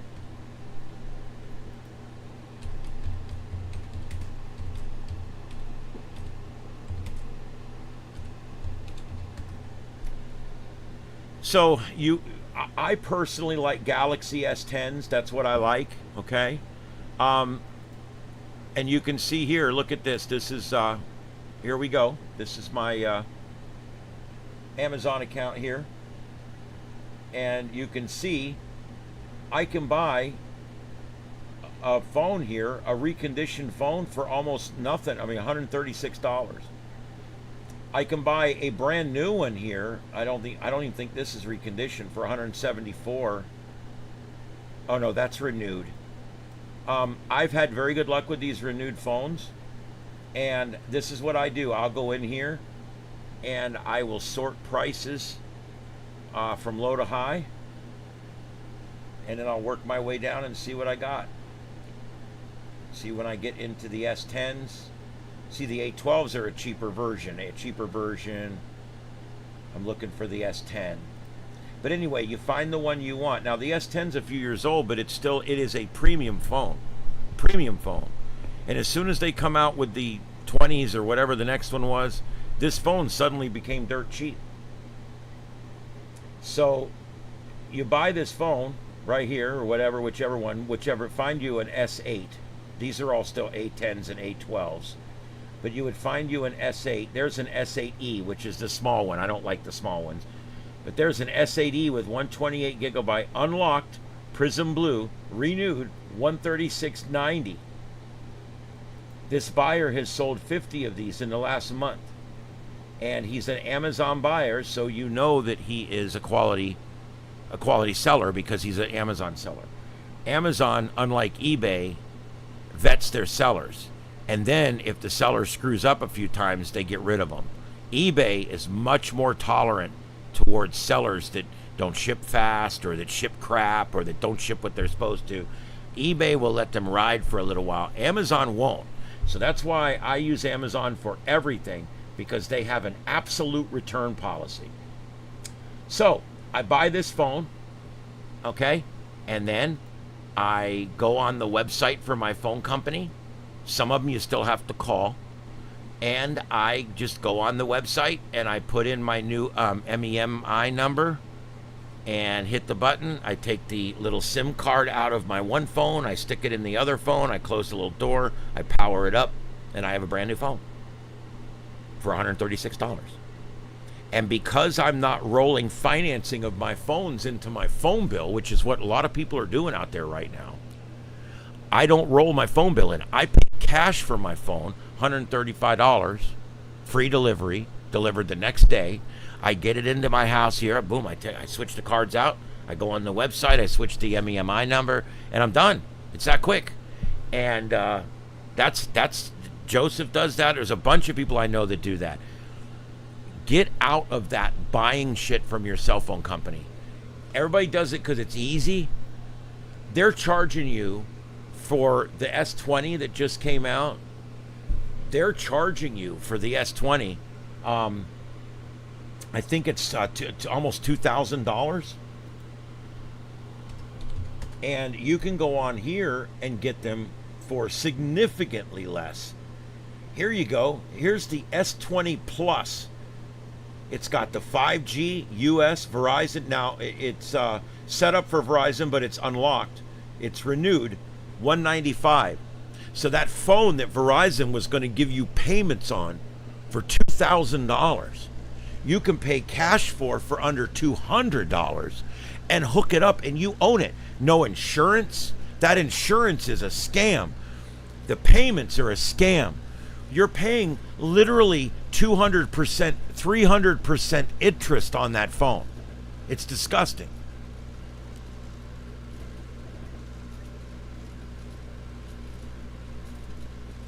Well, if you want convenience, you will get convenience, and you'll pay for it out the ass. That's why when you walk into a convenience store and you buy a 2-liter of Coke, it's $3.79.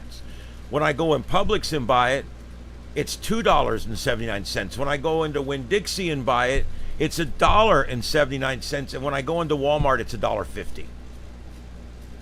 What's the difference? It's a bottle of Mountain Dew or a bottle of Coke. What's the difference? The difference is convenience. When you got to drive to Walmart halfway across town, and then I got to park way out in that damn parking lot, I got to walk all the way to the back of the store because that's where they put the drinks and the cat food, the two things I always need, in the way back of the store. They do that on purpose, by the way. They just changed all their stores. They moved drinks and cat food to the back. They moved clothing and shoes to the front. They did that on purpose because they want you to walk by the shoes every week when you're going to get your cat food.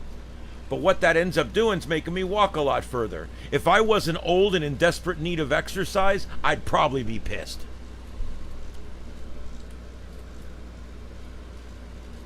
Yeah, Aquarius, I'm at the point now, I'm so tight I squeak. My friends and my wife give me a hard time. I am so cheap. You know what I'm doing now? My mom and I go out to eat. We go have lunch. We'll go to Arby's. We'll go to a bunch of different restaurants that are kind of upscale fast food or decent price sit down. That's kind of what we do for lunch. You know, like a barbecue restaurant or maybe an Arby's or maybe every now and then a Taco Bell or something like that. And what I do, because where they screw you is on the drink. I'm buying 2 liters for $1 a piece of the Walmart brand Mountain Dew, right? Or I can make iced tea, or I can make whatever I want to drink. and I put it in my cup, this cup right here, and I go and I meet my mom at Taco Bell. Or I meet my mom at Arby's. When we go to Arby's, you know what we do? She buys a sandwich only. I buy the sandwich only. We split one large curly fry because they're big. And we both bring our drinks in. And instead of $32, it's $18 or $20. Why? These are $3 a piece. They're $3 a piece. And if we both get a fry, that's another $3. That's $9 I save. We buy two nice, big, beautiful $6, $7 sandwiches. The brisket or the roast beef or the cordon bleu or whatever we're getting. But I bring the drink and we split a fry and we save over $9 a meal that way. So we're saving over $25 a week by just bringing our drinks when we go out to eat, and we still get to go out and eat. On her fixed income and the way it got pretty tough for me a while back, we were at the point where we were starting to cut going out and eating. I was going to her house, we were making sandwiches. I mean, it was getting bad. Now, because of this, I bring my drink, we split a fry because neither one of us are eating quite as much as we used to, and bam, it works. I love tea, but I normally drink Mountain Dew just because I don't have any tea made. That's true. I used to eat out. You're going to laugh. I used to eat out about 10 times a week. Not sit-downs. I don't do sit-downs. I'm talking fast food, drive-thrus. I sit in my car and eat. I'm a car eater because I want to be left alone. I want to watch what I want to watch on my phone that's sitting on the steering wheel. I want to listen to the radio. I usually do both. And then I have a board in my car that clips on, and I sit there and eat in my car. I'm very particular. And I like eating in my car. I lock the doors, I sit in the parking lot, and I eat in my car. I feel like it's safe, it's calm, it's quiet. When I go with somebody, I'll go eat in the restaurant, sure. But I have not sat in the restaurant by myself in years. But I used to go by every day on the way home. I go by and get Taco Bell. I go by and get Arby's. I go by and get McDonald's, Burger King, Subway even sometimes. Not a whole lot on their bread, but it's gotten a little better. Subway's stepped up a little bit lately. Their bread was rank. It had like a plastic smell to it, and they got busted for having shit in their bread, and they've cleaned up their act. And now their bread's better. It's still not perfect, but it's better. Also, they don't do the meat tattooing anymore. Remember how they used to have the meat and they would peel it off the thing and it would be like flat and weird and all different colors? They don't do that anymore. They slice their own meat fresh every day now. So they've stepped up a little bit. They realized where their weaknesses were. It's some good corporate decisions I think have been made at Subway. I actually will go back in there from time to time again. I had boycotted them for years because of the weird bread and the weird meat and all that. The teriyaki chicken's pretty good, and I like their cheesesteak. So those would be the two that I would normally use. And yeah, I would spend money, man. I would drop $20 a night on food. I don't do it anymore. My wife and I pretty much eat separately. We have different times that we eat. We do not take meals together normally. It's just one of those things. I eat once or twice a day. She eats once or twice a day, and neither one of us eat that much. It's not like we want to go sit down and have a meal or anything. When I eat, I'm working while I'm eating. Usually, I'm sitting here. I eat here at my console while I'm working because I want to get things done. I want to keep moving down the tracks. Yeah, those drinks. There's a good 200+% markup on soda fountain drinks. We used to be able to get 79-cent Polar Pops here at Circle K, but that went away. They're like $1.29 now or something. And I walked into a racetrack a while back. They got these beautiful big stations they're putting everywhere down here. I walked in there and got a big, large 44-ounce drink and walked up. She charged me $3 for that drink. I told her, I said, you realize I won't be back to this store. She's like, I don't care.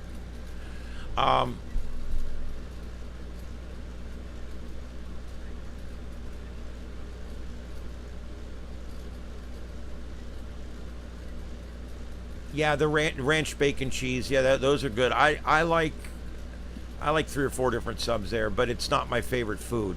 And I tell them every time I go in there, I'm like, you guys realize I would eat here a lot more if you had French fries. Everybody else has French fries. Even Taco Bell realized at some point that we have to have a deep fat fried potato product, and they do. Sometimes they have 2. And they realized, hey, we have to do this. We have to do, and they did it. Subway needs to put in a small fat fryer in the corner, and they need to drop baskets of fries when their customers want them. That is the biggest thing I think that could help Subway right now. If they had hot fries that I could eat with my Philly cheesesteak, I'd eat there 3 times a week. Swear to God. See, it's the same thing with Wawa. I love Wawa. I love their cheesesteak sandwich. A little expensive, but I love their cheesesteak sandwich, right? No fries. They've got oven fries. I don't eat oven fries. Oven fries are disgusting.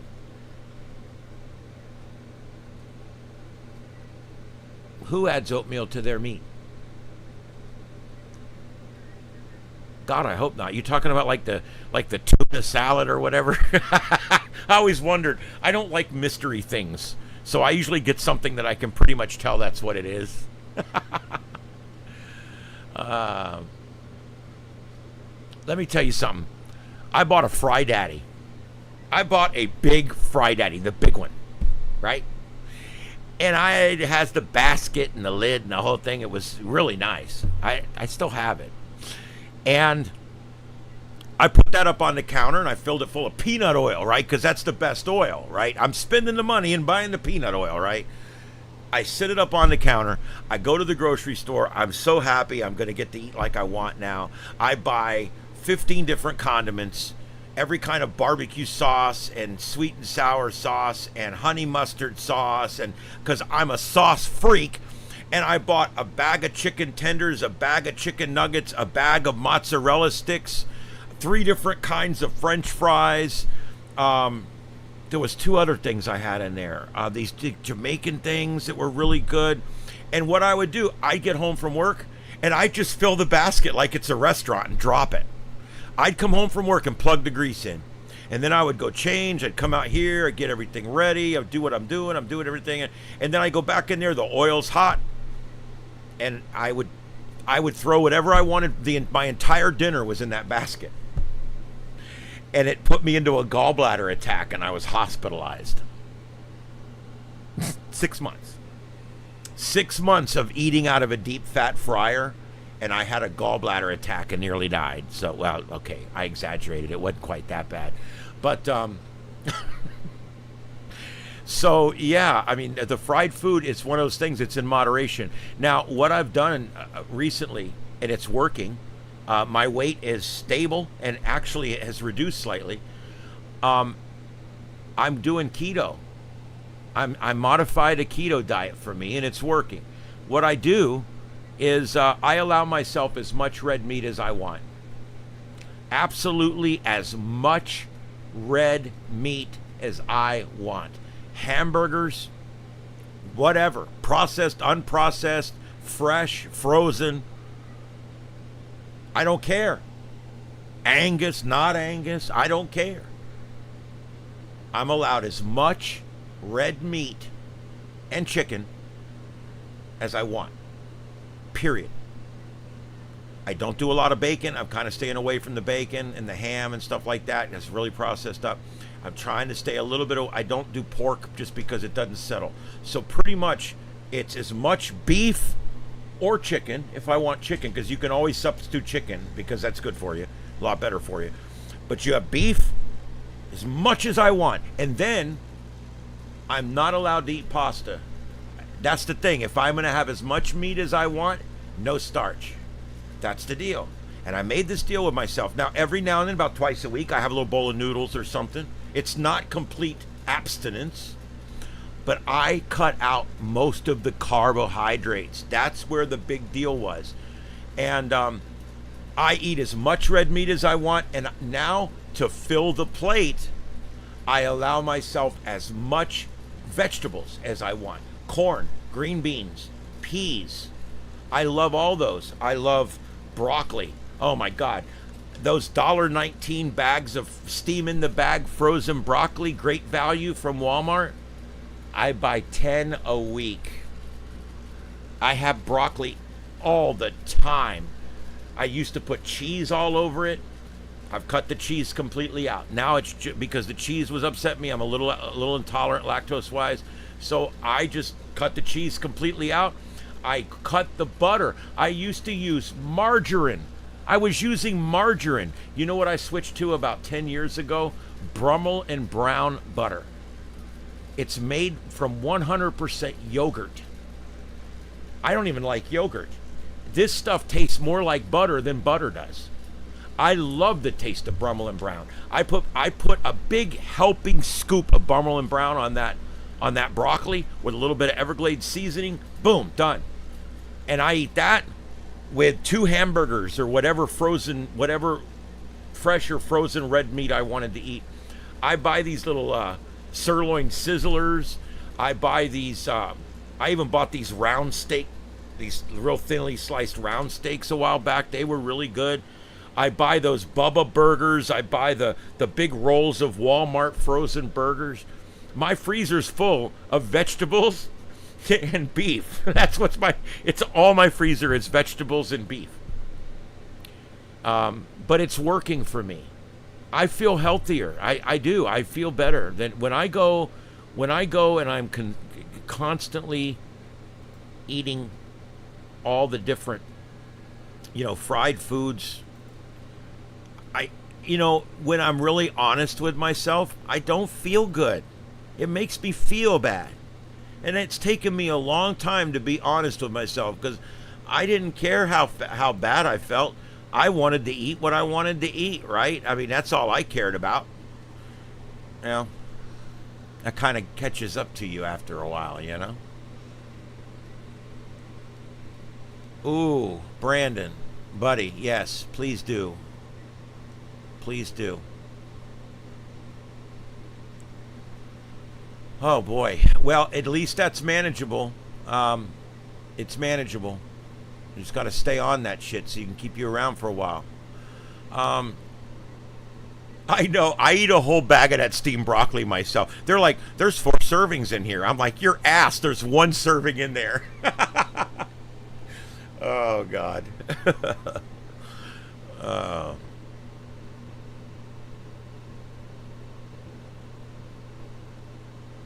Hold on just a second.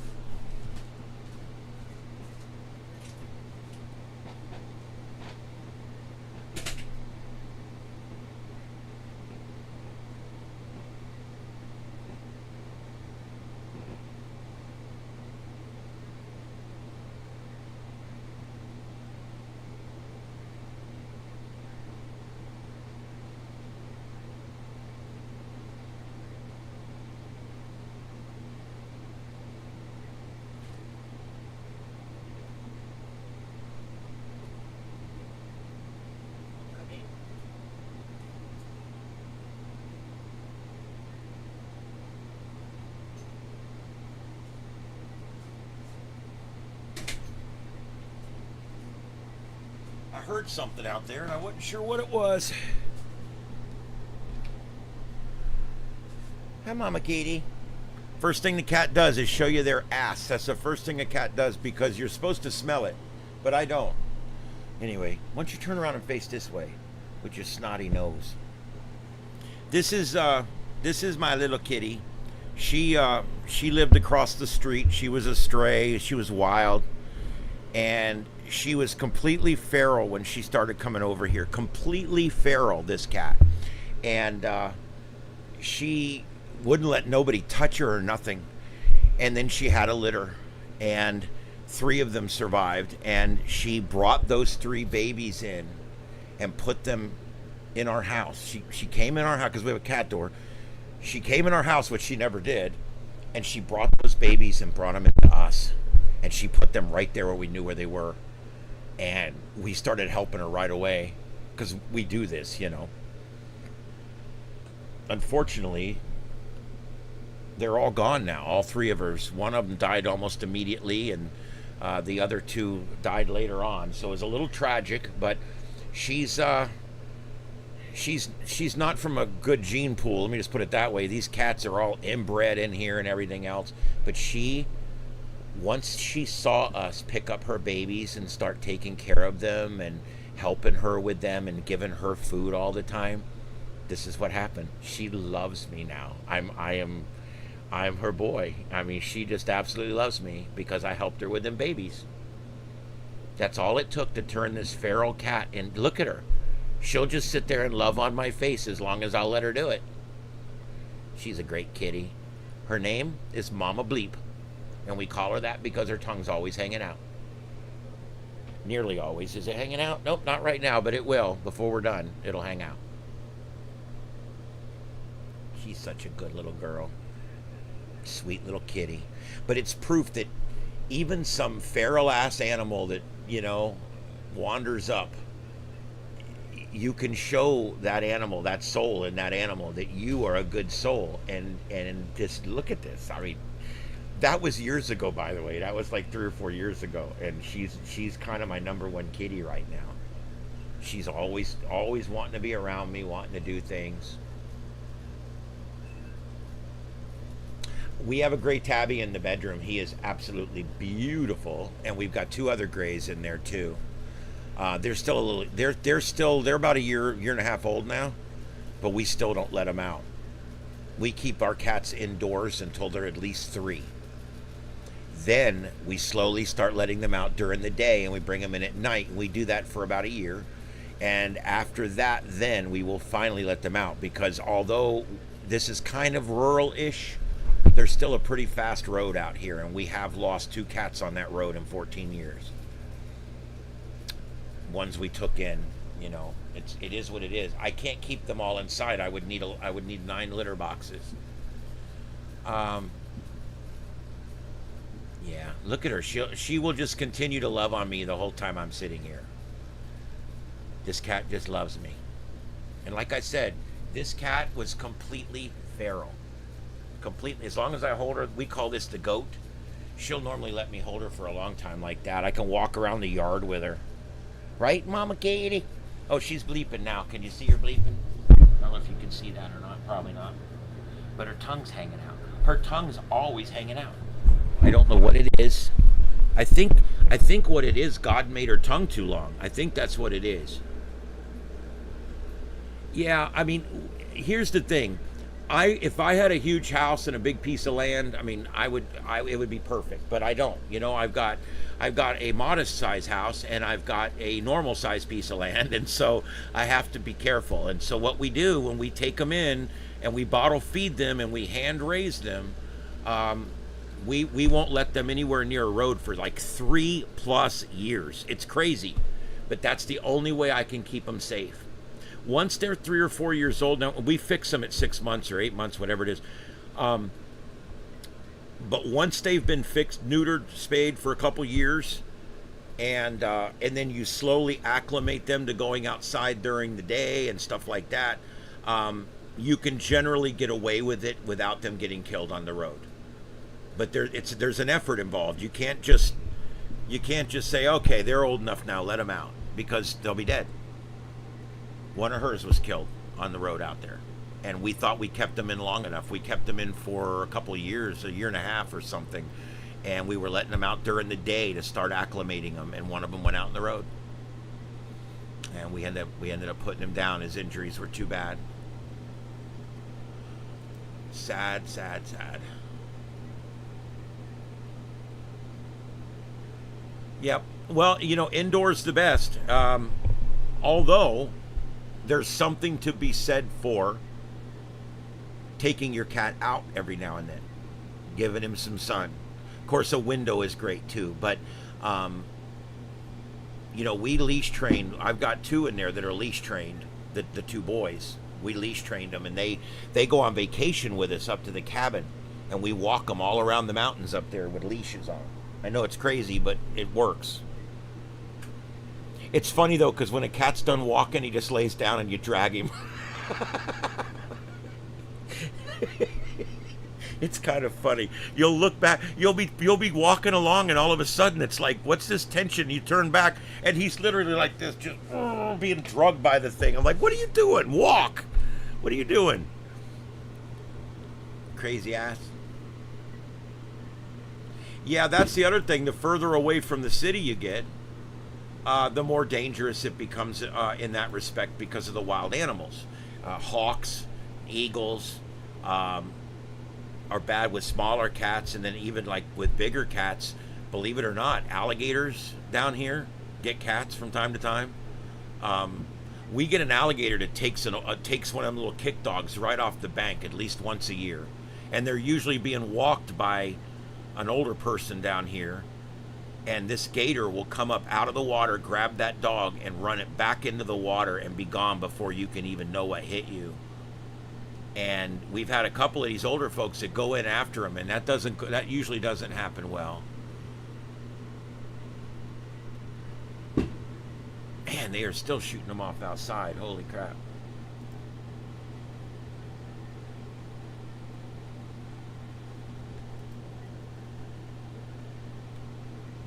Let's see, where's those at? Yeah, I haven't ate dinner tonight, so I'm gonna probably get me some dinner right after this.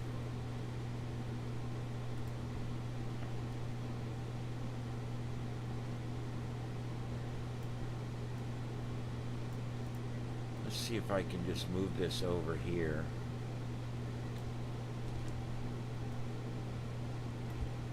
And take this off. And then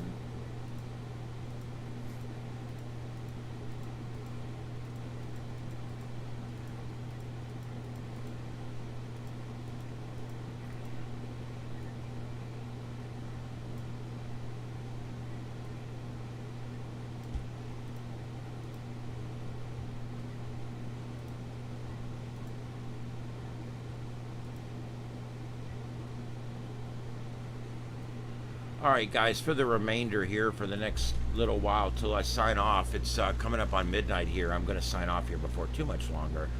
But I'm going to go ahead. It's a little stretched, but I'm going to go ahead and put up this a couple of my cameras from outside. We've still got fireworks, and we've got lightning off in the distance, too. On the center one there, you can see the lightning to the north of here. We probably have some more storms going to move in through overnight. Let's take a peek here. Yep, that's it. That's all going to come through tonight while I'm sleeping. Here it comes. So we're down here, right about here. And all that is definitely coming. Yep. Just about anything can prey on a cat. Unlike most things, though, a cat will put up a hell of a fight. A lot of birds, like hawks and stuff, won't even try. If they see it's a predator like a cat, they won't even try, because they know they're in for a fight. They'd much rather get a rabbit or something that's not going to fight. What is blinking in the tree limbs? That is a transmitter tower. That's a transmitter tower east of here. I also want you to notice the smoke outside. When I went outside, I was very surprised that there is a shitload of smoke outside. I mean, it is smoky out there. Kind of crazy. You can see there in the camera, in that center camera there, how smoky. Well, both of them. It's literally like the fog is setting and the smoke. This could be a dangerous night on the roads around here. I mean, we got to kind of watch that, because one time we had this big control burn off of State Road 31, and we got dispatched out there because the visibility was zero and there was an unknown type fire. Well, we knew we had a burn out there, but we responded out there because they called and said it might be the house next door. We don't know. So we're responding. I'm running code. I'm in the squad. I'm driving the squad. I got old Bob Kelly with me. And behind me, my partner is in 20, the engine, with another guy with him. and we're rolling up 31, and we got all the lights going and the sirens going, and all of a sudden it was like someone threw a sheet over the windshield of the squad. And I was like, oh shit. And I couldn't see anything. It went from normal to can't see anything. And I immediately knew I had to get off the road because I've got an engine right up my ass, right? I mean, he's maybe about a quarter mile, half mile behind me, and he's going to run into that same fog bank / smoke bank that I ran into. So I immediately pull the squad off the road, and as I'm stopping, the squad's, it's a heavy truck, even though it's a rescue squad, and it's going rah, rah, rah, rah, rah, and it's dragging itself across the grass, and I'm trying to get it to stop, and I'm trying to keep it up out of the ditch. And right about the time I get it stopped, the engine passes me on the fucking road. He would have smashed right into the back of my squad had I not have got off the road. He came right by me on the road in our lane, and he was still going like 30 miles an hour when he got by me. He would have smashed that engine right into the back of that squad, and we would have lost both of our best trucks on the same day. It would have sucked really bad.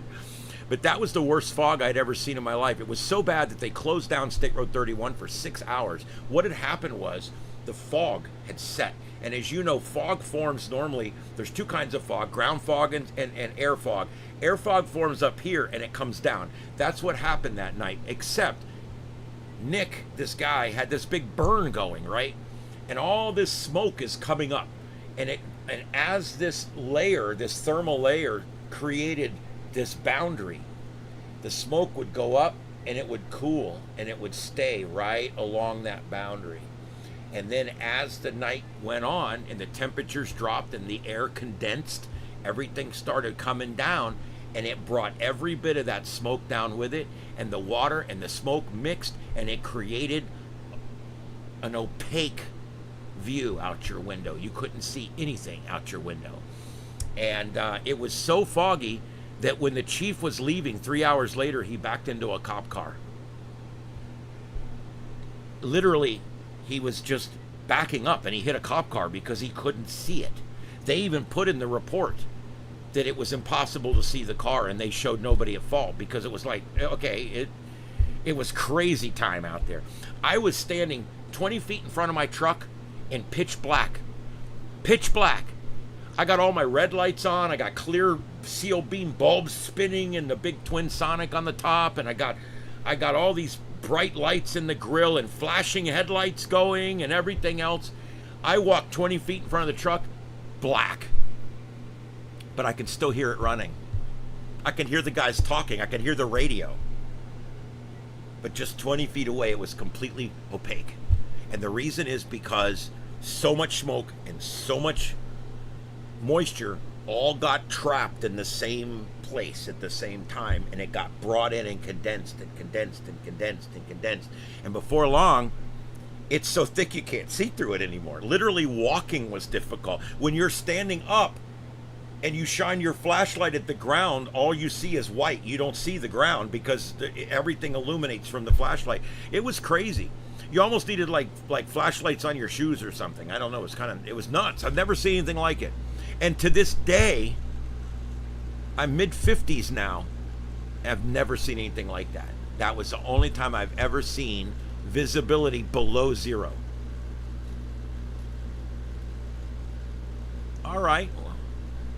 All right, Red, well, have a good one. We appreciate you coming in. We're going to be here, but we'll be back again on Sunday night. I do take Saturdays off, but I will be back on Sunday. If there's breaking news tomorrow, I will come on. I am available. I'm going to take the night off and just take it easy, but I will be monitoring and that kind of stuff. I'm working on a system. It's going to take a few weeks, but I'm working on a system. I'm setting up an email address where you guys can send things directly to me and it will alert me. And I'm going to call it Starship Alerts. And basically, I want to set it up to where you guys can email me when something's going on, and then I'll get that alert and I'll see it, and it will be another way for me to know earlier that something is happening. Streams that are successful are first. If there's a big shooting somewhere and I can be the first one to carry it, the first one to put the keywords in my title, bam, I get the viewers.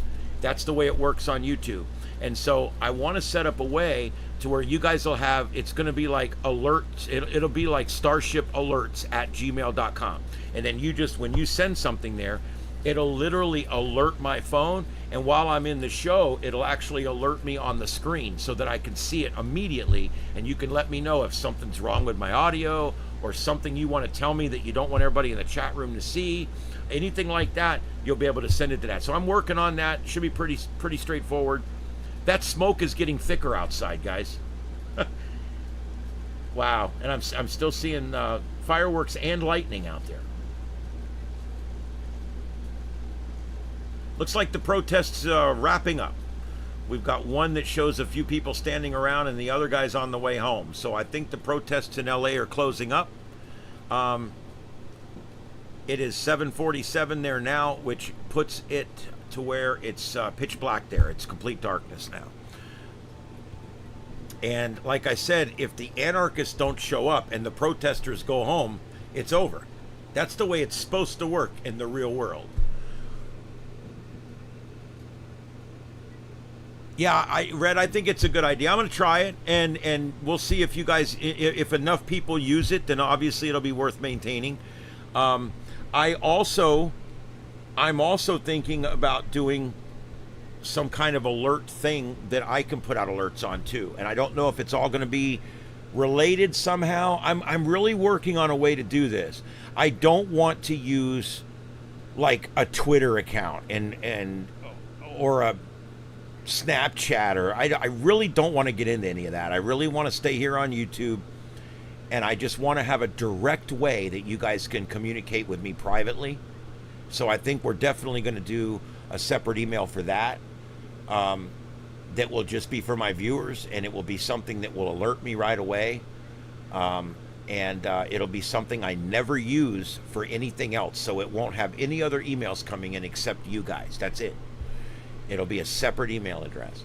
And I want to do that specifically because I want to be alerted, but I also don't want to be annoyed. I want it to be just when someone has something new to tell me, you know.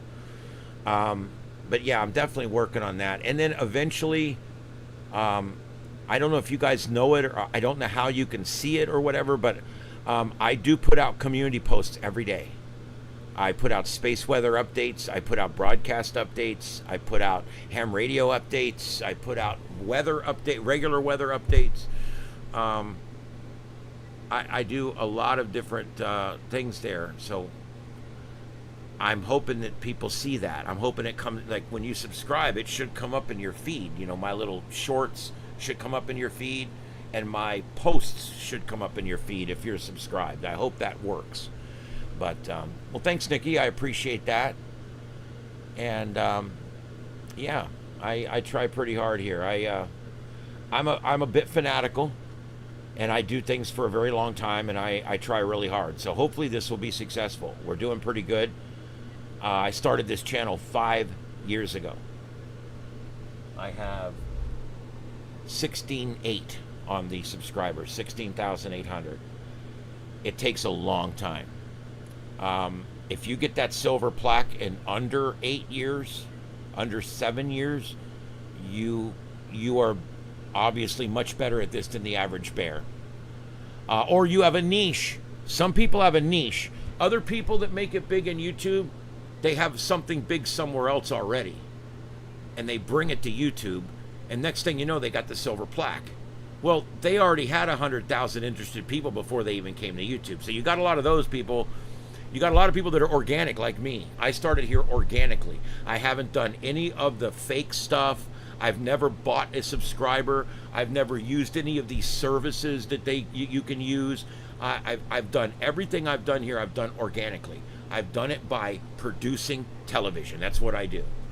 And if you produce enough of it and you find enough people, see, I found all of you guys, most of you guys I found in the last 3 weeks. And it's because of the riots out in LA, and then eventually the other incidents we covered. I ended up picking you guys up along the way. And that's why I'm going to be doing this 6 days a week. I'm going to do this 6 days a week in perpetuity if I have to, because I got to keep the numbers moving up. I also kind of like doing it, so that helps. I really do. I enjoy this. We've gone a little long tonight. I like doing it about 2 hours, maybe 3. We've gone 4 tonight, which is fine. But I'm hungry. I'm starving right now, and I'm starting to get a little weak. So in about 10-15 minutes, I am going to go. If there's anything last minute you want to talk about, put it in there in the chat room, and I will address it. I think most of you guys saw this. I've been working on this week. I do have the studio cam up, and you can see now on the studio. You can now see a studio cam where you can see the whole studio. I know that other cameras. It's an old camera. It's about 10 years old. It's very old, but it still produces a decent picture. And there it is. That's the other side of the studio that you guys don't normally get to see. And then this wall here, my wife's desk starts right there. You can see where it starts right there.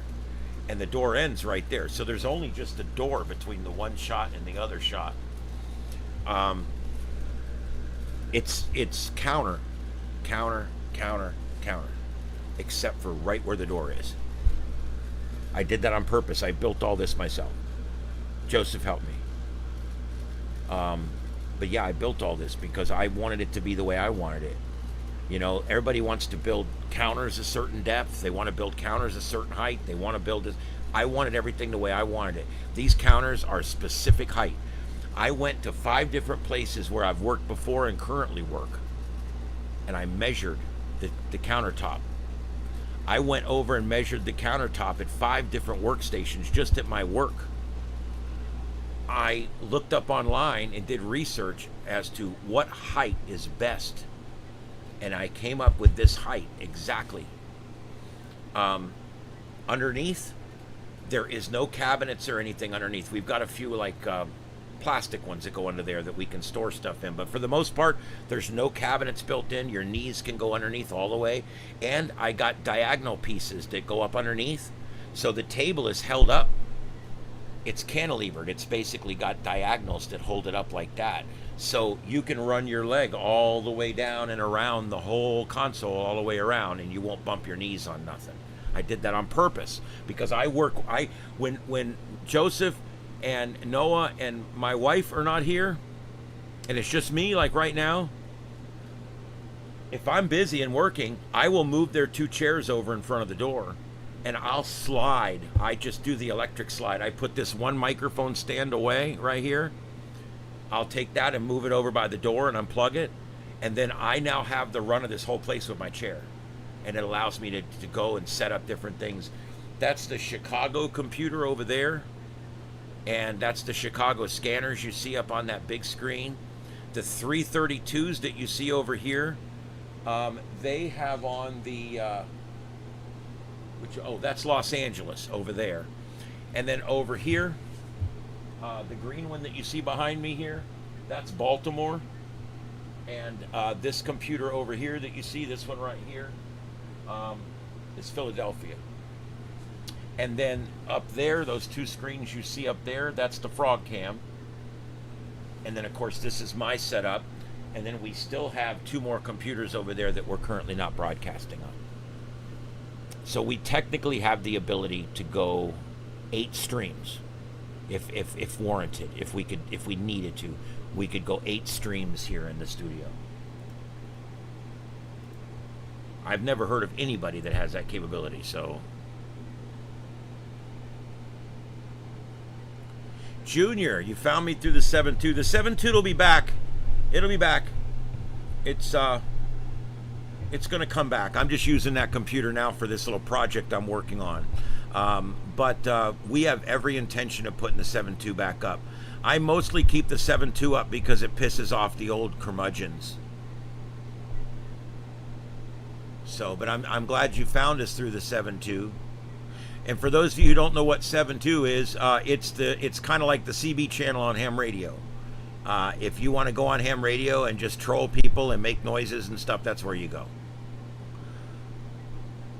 What radio do I operate? Well, I've got a number of them over here. I've got my my main radio, my main HF radio is this one right here. I have a 756 Pro 2 from ICOM. It was about a $1,200 radio. I paid $700 for it. I'm the third owner. The first two are silent key. I love this machine. I love this radio. The only complaint I have is it doesn't have an actual waterfall. It has a spectrum scope, but not a waterfall. That's my only complaint. And if that's my only complaint, it's not that bad. But no, I love my 756 Pro 2. I took this to Tampa last weekend, and I made over 200 contacts with it on FT4 and FT8 on field day. I actually pulled the plug out for the mic, and I have a signal link box that plugs in, and my computer operates through the radio. It's pretty cool. Up here, I've got an FT100. That's my backup HF rig. It's like a mobile HF rig, and I can use that. I can hook it up and use it to monitor and stuff, but it's basically my backup rig. It's having an issue on high power. It's only putting out about 20 watts. So that said, I only have a limited thing. I'm thinking about getting a 100-watt amplifier for it, and then maybe eventually mounting it in my car. I haven't decided yet. This one here, these two both are ICOM VHF only rigs, and these are great for talking on repeaters and things like that. I also have a couple of 8900s. I'm having a problem with one of those right now. Come on over, little girl. You can come over. Come on. Come on, baby. Are you talking? Do you want to go out? What do you want? You want to go outside? See your tongue? Your tongue's sticking out. You ready? Here, I'll let you out. Come on. Come on, big girl. Come on. I got you. You don't want to go out. Okay. All right. She doesn't want to go out. I don't know what she wants. I don't speak that language. If you guys know, if you heard her, she said meow, and then she said meow. Not sure exactly what that means. Have you noticed how all their words sound almost the same? I'm glad we didn't do that.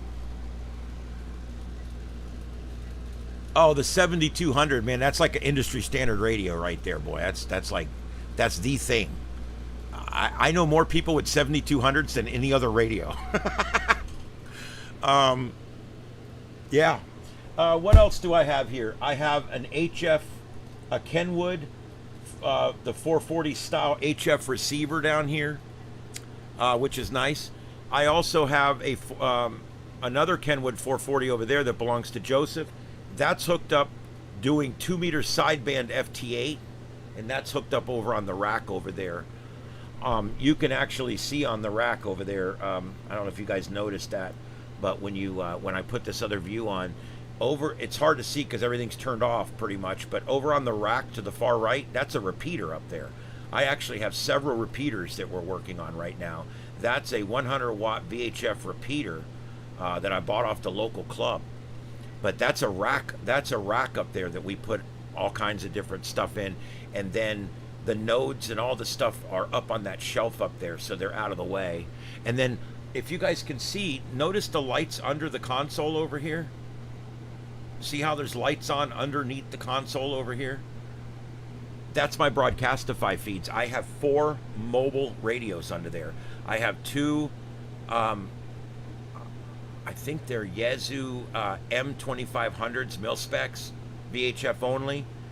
I have like a TID radio under there, and I have a QYT radio. They're all ones that I bought, either used or new, and I've had some kind of problem with them or whatever. So they're now receivers. They sit under there 24/7 on. All 4 of those are hooked into a computer, and then that computer sends the 4 separate streams up to Broadcastify.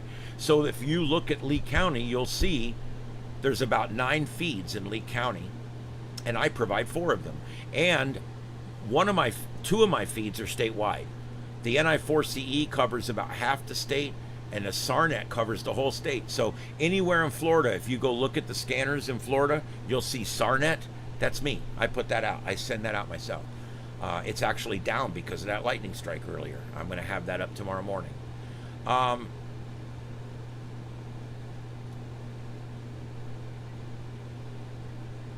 Yeah. The cost of HF radios has become absolutely ludicrous. And everybody's always like, I had somebody like literally in an argument with me, because their argument with me was, if you adjust the dollars, radios cost the same today as they did 30 years ago. But they have more features today. And I'm like, okay, I understand your point. Now let me make my point. They can make that radio 8 times cheaper today than they could 30 years ago. They make that radio exponentially cheaper now than they did 8 years ago. So yes, although it's true that in adjusted dollars, that HF rig costs about the same as it did 30 years ago, the cost to make that HF rig has dropped down to the floor, and yet they're still raping you for the money. That's my problem with it.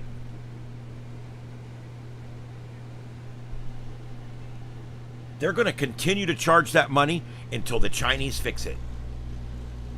I'm not a whole huge Chinese fan myself. I do think they make decent radios.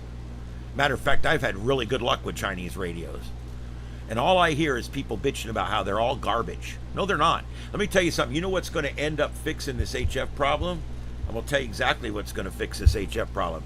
China is coming out. They got the Zygoos out now. They're coming out with HF rigs. They're coming out with sideband receivers and all kinds of stuff that they never really had before, coming out of China. And what that's going to do is it's going to make, they don't want to see your ass, little girl. What they're going to do is it's going to make it a competitive market again. Because right now, ICOM and Kenwood and Yaesu, they're all charging you the same ridiculous price, so they get away with it. As soon as someone enters the market charging significantly less money, it's going to change the dynamic in the market completely. It's going to be amazing. I can't wait. And like or hate the Chinese, they're going to make the cost of radios go down and not necessarily affect the quality. I am still seeing, I can't talk with you, they're still seeing fireworks going off up there. You're muffling my voice, little girl.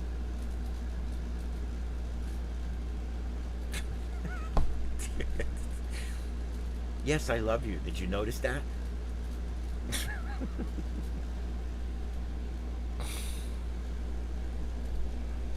Oh, man. All right, guys. Is there anything else I can talk about real quick, or anything else we can go over? I just want to note again, the smoke and fog combination outside is incredible here. Kitty, what are you doing? Kitty. My face smells like a flea collar. Look, turn around and you should always face the camera. There you go. I have that same problem where I'm over here reading, way over here. They hate that at home, you know.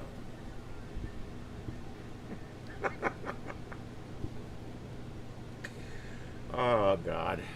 I love cats. I absolutely love cats. They're the best people I know.